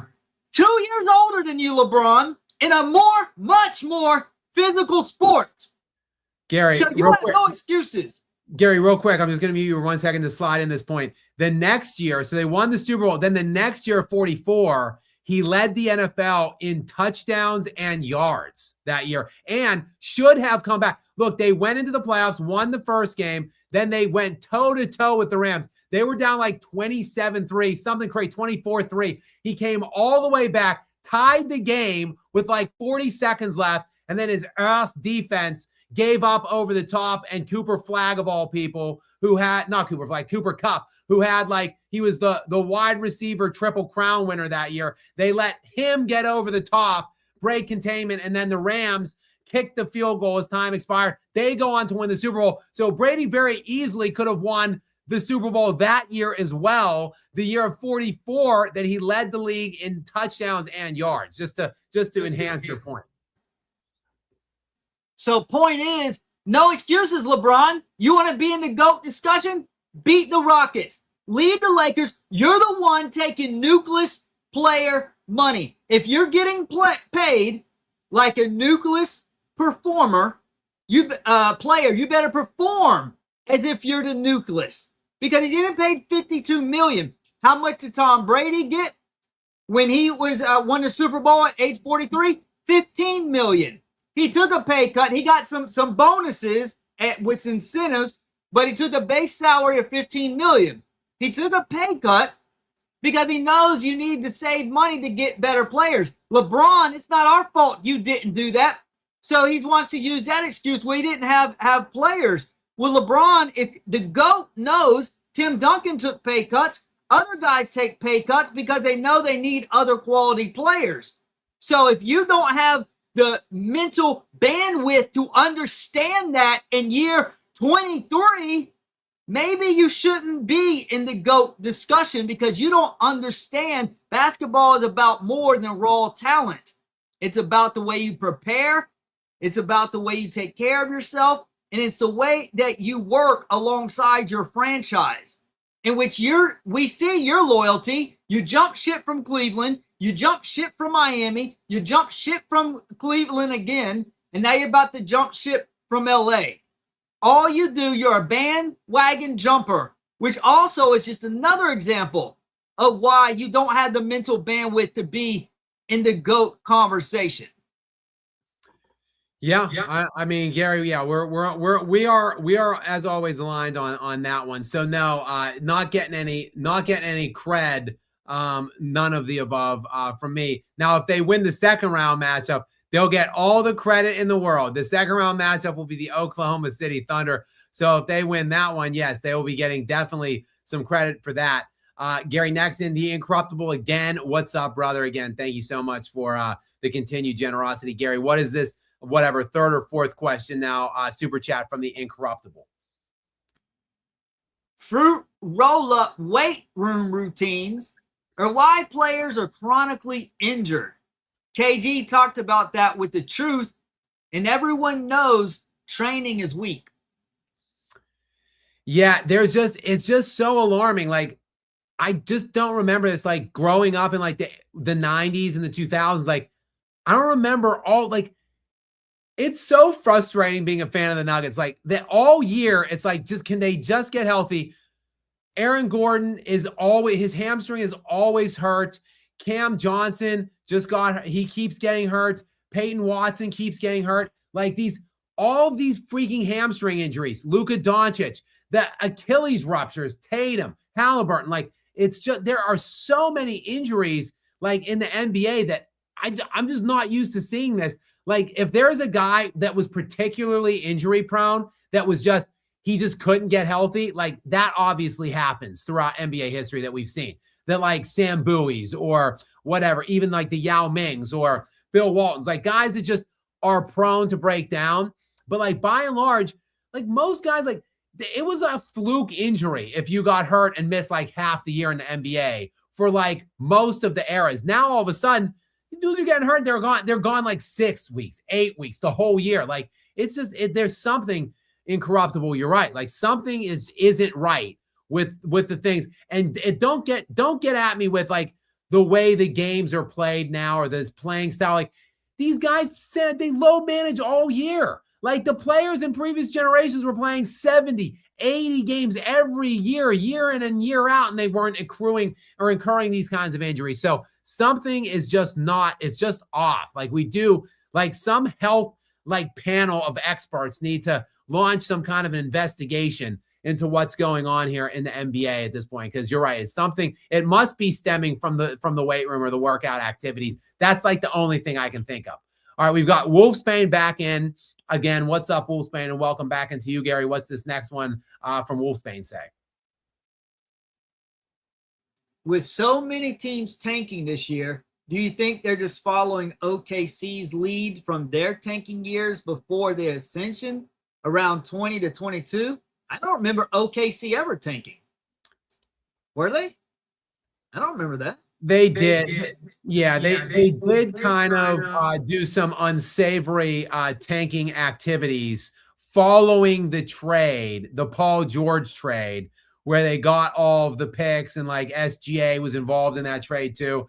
I think they were intentionally trying to enhance their standing through the draft, which ultimately did result in, like, Chet Holmgren, remember, was like the second overall pick. Jalen Williams was a high pick, I think, as well. And it worked. But here's the skinny on that. Here's the rub, if you will. Sam Presti. Like, not every team tanking doesn't result in, first of all, getting the picks you need, or secondly, executing on those picks that you get. Like, look at what happened in Philadelphia. They trusted the process of tanking for years too, and it netted them not one single second round win basically in the last like 10 years now. So tanking doesn't necessarily equate to future success. It's just that the Thunder deployed a strategy and they were at the top of it, being led by Sam Presti, who's one of the very best in NBA history at what he does. So I think Wolfsbane, it's just a matter of, in the NBA, if you're not elite, you want to be terrible. You don't want to be average or mediocre. So I think that's a lot of teams just see a path to try to get terrible and try to get a good pick in what is considered largely by many one of the best drafts in several years, and we've already seen great drafts over the last couple of years. This one is even deeper. So I think teams are just trying to get as good of a pick or as many picks as they can. I think it's really just that easy, Wolfsbane. Next in, we've got the Jupiter Knight. What is up, Jupiter Knight? Again, so many regulars. I appreciate all of you. Gary, what does the Jupiter Knight have? Disney Princess Bronny James. I'm excited. I'm excited to see playoff Bronny. Is Bronny going to activate playoff mode like Pops Braun does? Because we know Braun likes to activate playoff mode. Now, Bronny, because the Lakers are missing Austin Reeves and Luka, there's some minutes available for a ball handler. He's been getting extra minutes as the season has culminated. JJ's been going to him early and often in these games. I'm excited. That's one of the major storylines I'll be watching for this playoff season is Bronny activating playoff mode. Pretty exciting stuff, I think, right there. Yeah, totally. Stephon Castle would be shaking in his sneakers if Bronny was on the other side of the court waiting for him. I agree. He doesn't want any. He doesn't want that smoke. He don't want none of that. We've got Wolfsbane in yet again. Thank you, Wolfsbane. Welcome back in, Gary. What's this latest one from him saying? What do you think of the disrespect the modern NBA gives Larry B, even though he gives them the most respect? Also, don't forget Bird on mentality list. Yeah, I love Larry Bird. I honestly, he's one of my all-time favorite players. He's on my top 10 all-time players list. I actually have him above Magic. I know it's like a coin toss, basically. I put Larry above Magic. I think Larry Bird, if he were just time traveled and transported his way into today's NBA, he would be putting Nikola Jokic numbers up. He would be averaging like 30, 10, and 12 or whatever every single year in this era, and doing it with pretty, I think, underrated defense. So yeah, I don't know why the disrespect or the hate for Larry Bird, but certainly he doesn't get any from me. And yes, in terms of the mentality list, he is a psychopath. He is an absolute like Kobe and Jordan. He's a sociopath, and I that's the kind of guy I want in my locker room, or if I'm trying to win games, that's exactly who I would want as well, fighting in my corner. So I am with you 100% on the mentality list there, Wolfsbane, and I don't get myself why people just disparage this dude as much as they do. Obviously, because they didn't see him play and they don't know what he was all about. So that's a shame. But again, it's a pervasive theme, unfortunately. The current, not only generation of players in some degree, but definitely fans, just completely disrespect everything that came before. Obviously, Skap Attack here doesn't do that. Next in, we've got Yvonne. What is up? Coming from I'm certain that RSD is Serbian. Of course, Yvonne, Serbian brethren, welcome in. How are you? How have you been? Welcome to the party. Nikola Jokic, our guy. Let's hope he can just make history, break the NBA and all the haters this year, and just defy it all and snatch that second championship. But Gary, what does Yvonne, my Serbian brethren, what does he have for us tonight? My honorary Serbian brother, don't doubt the Nuggets versus OKC. Where have you heard that from before, Skap? People are acting like they were swept by them in Minnesota. Nuggets are not the same team as they were in 24 and 25. Wolves also lost Cat and Alexander Walker. Yeah, it's a good point. Again, Minnesota was, they were up 2-0 this in that 2023 2024 series. They were up. Minnesota crushed Denver at home, remember, in Denver, like blew them off the court in games 1 and 2. Everyone just left Denver for complete dead because they're going on the road down 0-2. They go switch to Minnesota, and Jokic goes ballistic They win the 2 games in Minnesota. Then Jokic had like one of the great playoff games ever, I think, when he received his MVP trophy that year in Game 5. So Denver then, after going down 0-2 at home, went up 3-2. Then they lost the game, got crushed in Minnesota in Game 6, then blew a 20-point lead in Game 7 and lost in 7. Then Minnesota won all 4 games the next year in the regular season. So Minnesota won 6 straight games against the Denver Nuggets at one point. But this year, the Nuggets are 3-1 head-to-head against Minnesota. So it does seem like it is a different kind of a dynamic now that the Timberwolves do not really have the Nuggets number. But I will say this. Nikola Jokic just destroys Rudy Gobert. Like the games he's put up against Minnesota, that Christmas Day game this year against the Minnesota Timberwolves, 56, 14 and 13 or something like that on like 68% shooting. It's just crazy. Like a 4-time defensive player of the year has no answer whatsoever for Nikola Jokic, but the Nuggets perimeter defense is appalling. And Anthony Edwards will have his way too against that perimeter defense. I'm not feeling so confident about that first round series, but we'll see. I'm a stereotypical pessimist. Like, I'm a renowned pessimist. I always think and expect the worst. So like, it's probably just my unending pessimism and negativity, which is leading me to be overly concerned about this first round series. But Yvonne, thank you so much for checking in, my Serbian brother. And hopefully we can be celebrating and toasting the great Jokic at the end of this season. And Yvonne is back and actually back to back. Thank you very much for checking in again. What's this one say, Gary? Nuggets in 23 and Lakers in 01 are only champions in 21st century that won the title by not being a top 10 defense. They will be good on D when it counts. I mean, we'll see. Yes, I know that metric. I actually didn't know the Lakers were not a top 10 defense in 01. I have been saying that stat for a while now, that the Nuggets were the only team this century since 2000 to not be a top 10 defense that won the NBA championship. But I'll take your word on it that you've checked that, and that the 01 Shaq Kobe Lakers are another team, are the second team that joins them. But yes, the Nuggets, I think, were like 13th net rated defense or ranked defense that year in 2023. They're even worse this year. I think they're in the 20s right now on defense. So they are an appalling defense right now. And it's not Jokic's fault. Jokic is the best defender on that team in several categories, including individual net rating. Like, by far the best player on that team.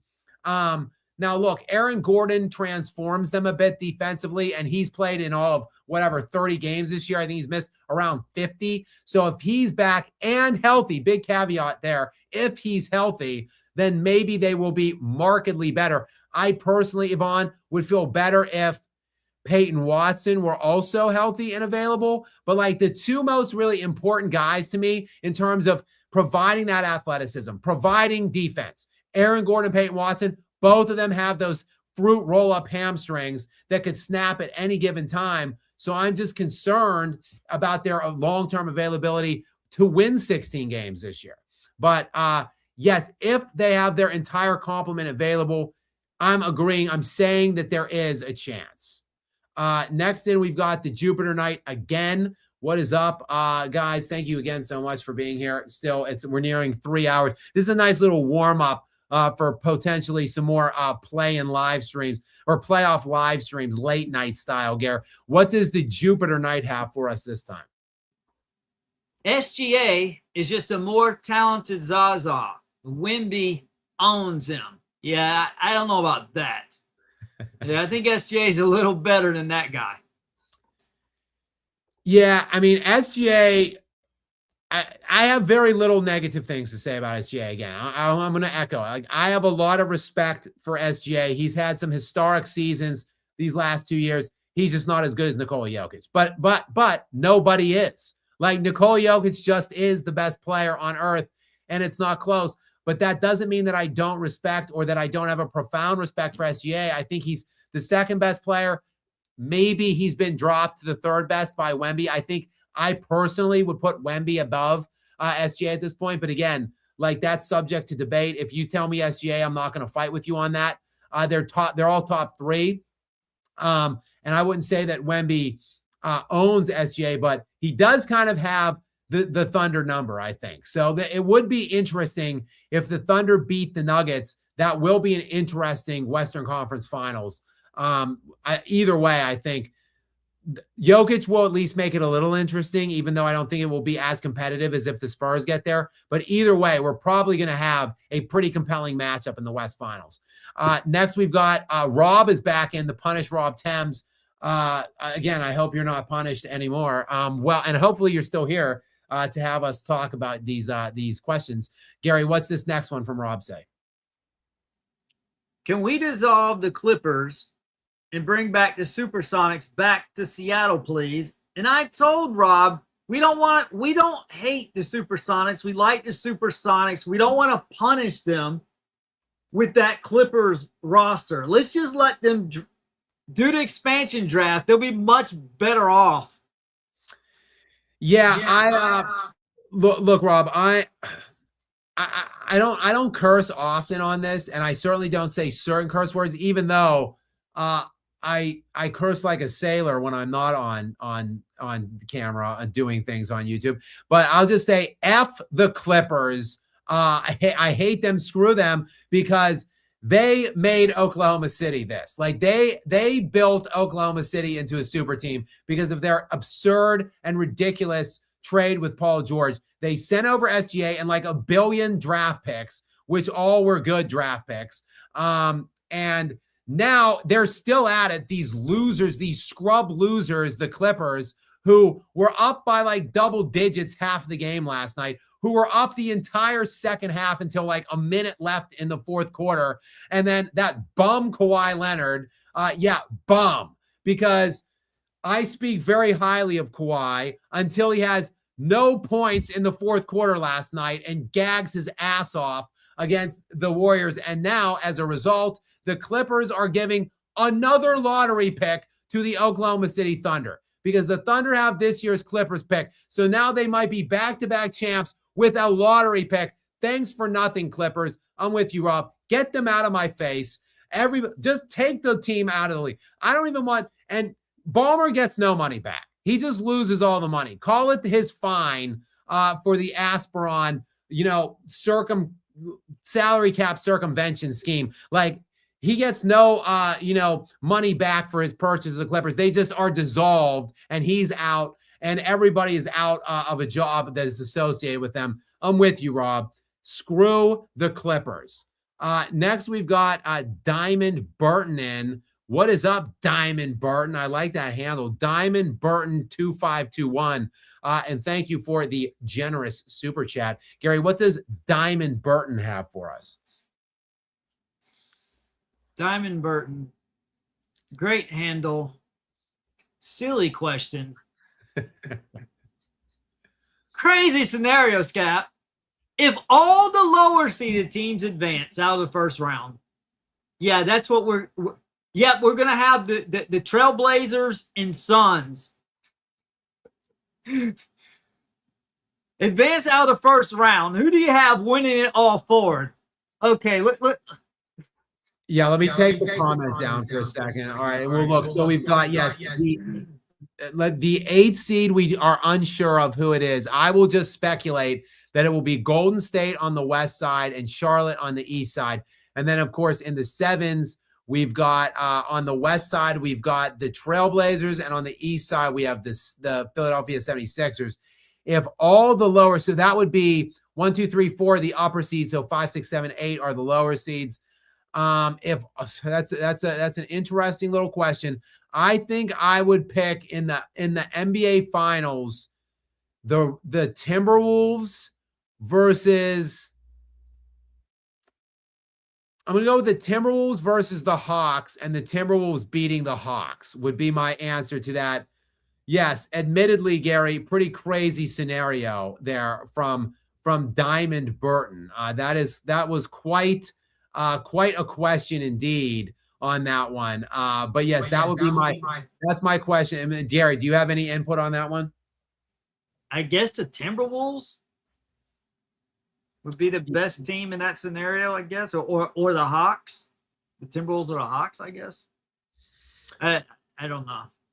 Interesting question, Diamond Burton. We've got the Incorruptible back in yet again. Gary, what does this one say from the Incorruptible? I think a better question Diamond could have asked was, let's say hypothetically OKC gets eliminated early. Who would you have moving forward? Because that's a little more likely than OKC, the Spurs, Nuggets, and Rockets all, or is it Rockets or Lakers 4 or 5? I don't know. Well, all 4 of them losing in the same year, the same first round. That's not going to happen. Yeah, I would say this. If the Thunder did get beat or something happened to the Thunder with injuries, I think the Nuggets could win the championship then at that point. Like the one thing is that not only are the Thunder there looming, but they're on the opposite side of the San Antonio Spurs and the Timberwolves. Like if the Thunder had to play the Spurs in the second round, and that or the Timberwolves, maybe one of those two teams could take, and Denver would have a chance. But the fact that Denver's on the bracket side with those other two teams, like it's just almost impossible to envision the Nuggets winning because there's no way for them to sidestep the Thunder. So but if the Thunder did lose, if something happened to them, I think the Nuggets would have a very, very good chance to win the title this year. Next thing we've got, the Incorruptible, Gary. What does the Incorruptible have this time? KG and MJ versus Kobe and Hakeem. Who wins? Man, that's a tough question. That's like that's almost an impossible one for me to answer because easy. Hakeem and Kobe. Hakeem, and I'm not trying to blast KG because I know how good, but Hakeem would dominate KG. And then I mean, yeah, Jordan's better than Kobe, but not the difference. The difference is greater between Hakeem and KG than between MJ and Kobe. I agree. I agree with that assessment. Kobe is closer to Jordan than KG is to Hakeem. I think that's where that series would really hinge. And therefore, I think that I too would agree with you, Gary. I would take Kobe and Hakeem in that scenario. I know the Incorruptible would probably disagree because I know is a big KG fan. I still got to do a KG video. I really do. Probably in the offseason. That is on my definite short list of queue of videos for me to work on is a Kevin Garnett video because I am a big Kevin Garnett fan as well. So that's something that I've been wanting to kind of work on at some point, and he's been wanting to see. So good question. In general, we're nearing 3 hours. We have worked through the super chats. We did that kind of quickly. I'm excited and impressed by us, Gary, with working through those. We had a long conversation with Tyler Rose. It was I had a lot of fun haven't been on since like February. So it's been good reconnecting, obviously with you, Gary, and then with everybody out there here in the Skap After Dark Lounge. As I said, I don't know yet exactly what my scheduling is going to look like. I'm juggling a lot. I'm on with Jason Whitlock. You guys, a lot of you know that. I'm on kind of more of a contributor with his show than I was before. So I'm juggling that, and I have some other things that I'm working through on the channel. So I don't know exactly. Plus, I have a very demanding 12-pound Shih Tzu that runs a very tight ship with my morning schedules as well. So I'm juggling a lot of things. I love doing the lives. I want to do them. I'm committed to doing at least a couple a week. I'm not sure if I will do them every day, but we will be on here. As I've been rambling, another super chat came in. As you guys know, I'm committed to answering every single super chat that comes my way before I log off. So, Gary, what does this one from No Gonzalez have? What do you put the San Antonio Spurs? Do you mean where do you put? I guess. Yeah. Yeah, we'll assume like where. I think it just depends. Like they don't match up well against the Nuggets. The Nuggets don't match up well against the Thunder, and the Thunder don't match up well against the Spurs. So the name of the game really is avoidance. Like, how do you get away from the teams that you don't match up with? The Thunder have done it. If everything goes according to seed lines. If the Nuggets get to the second round, they should wipe the Spurs out, and then the Thunder go back and likely win the championship. If Minnesota upsets Denver, though, then the Spurs, I think, could beat the Timberwolves, and then the Spurs might really realistically be able to beat the Oklahoma City Thunder. So I think the Spurs could win the championship this year if something happens to Denver. So like I just said, I got done talking about like if something happens to the Thunder, the Nuggets could win. Well, if something happens to the Nuggets, the Spurs could win. Like it all just depends on matchups and avoidance. So I do think very highly of the Spurs. And while I don't see them getting it done this year, I think, like I said earlier in this live stream, I think they would go into the fall, like through the summer. I think they would be my favorite to win the championship next year. But as I was saying, Gary, I like to connect, do these more often. We'll figure something out. Maybe do one on, I don't know what your schedule or availability looks like. Maybe one earlier than later on one of the weekend days this week. I'll see what it looks like. But I'll be in touch, obviously, with you.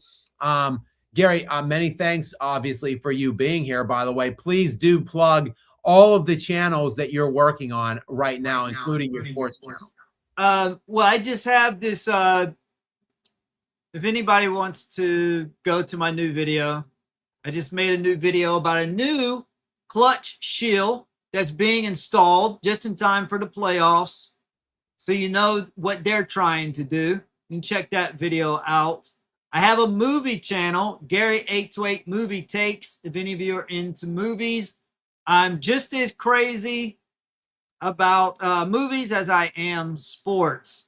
And I'm sure many of you would disagree on a lot of my movie takes, just like you do my sports takes. So that's the name of the game, to have fun and mix it up and have fun debate. And everyone, please do remember to hit the like button for this live stream here. And Arami, sorry, I'll mute you, Gary. This we'll figure this echoing thing out at some point. Arami229, I was just over in the main chat. I see you. Shout out to you in Burbank, California.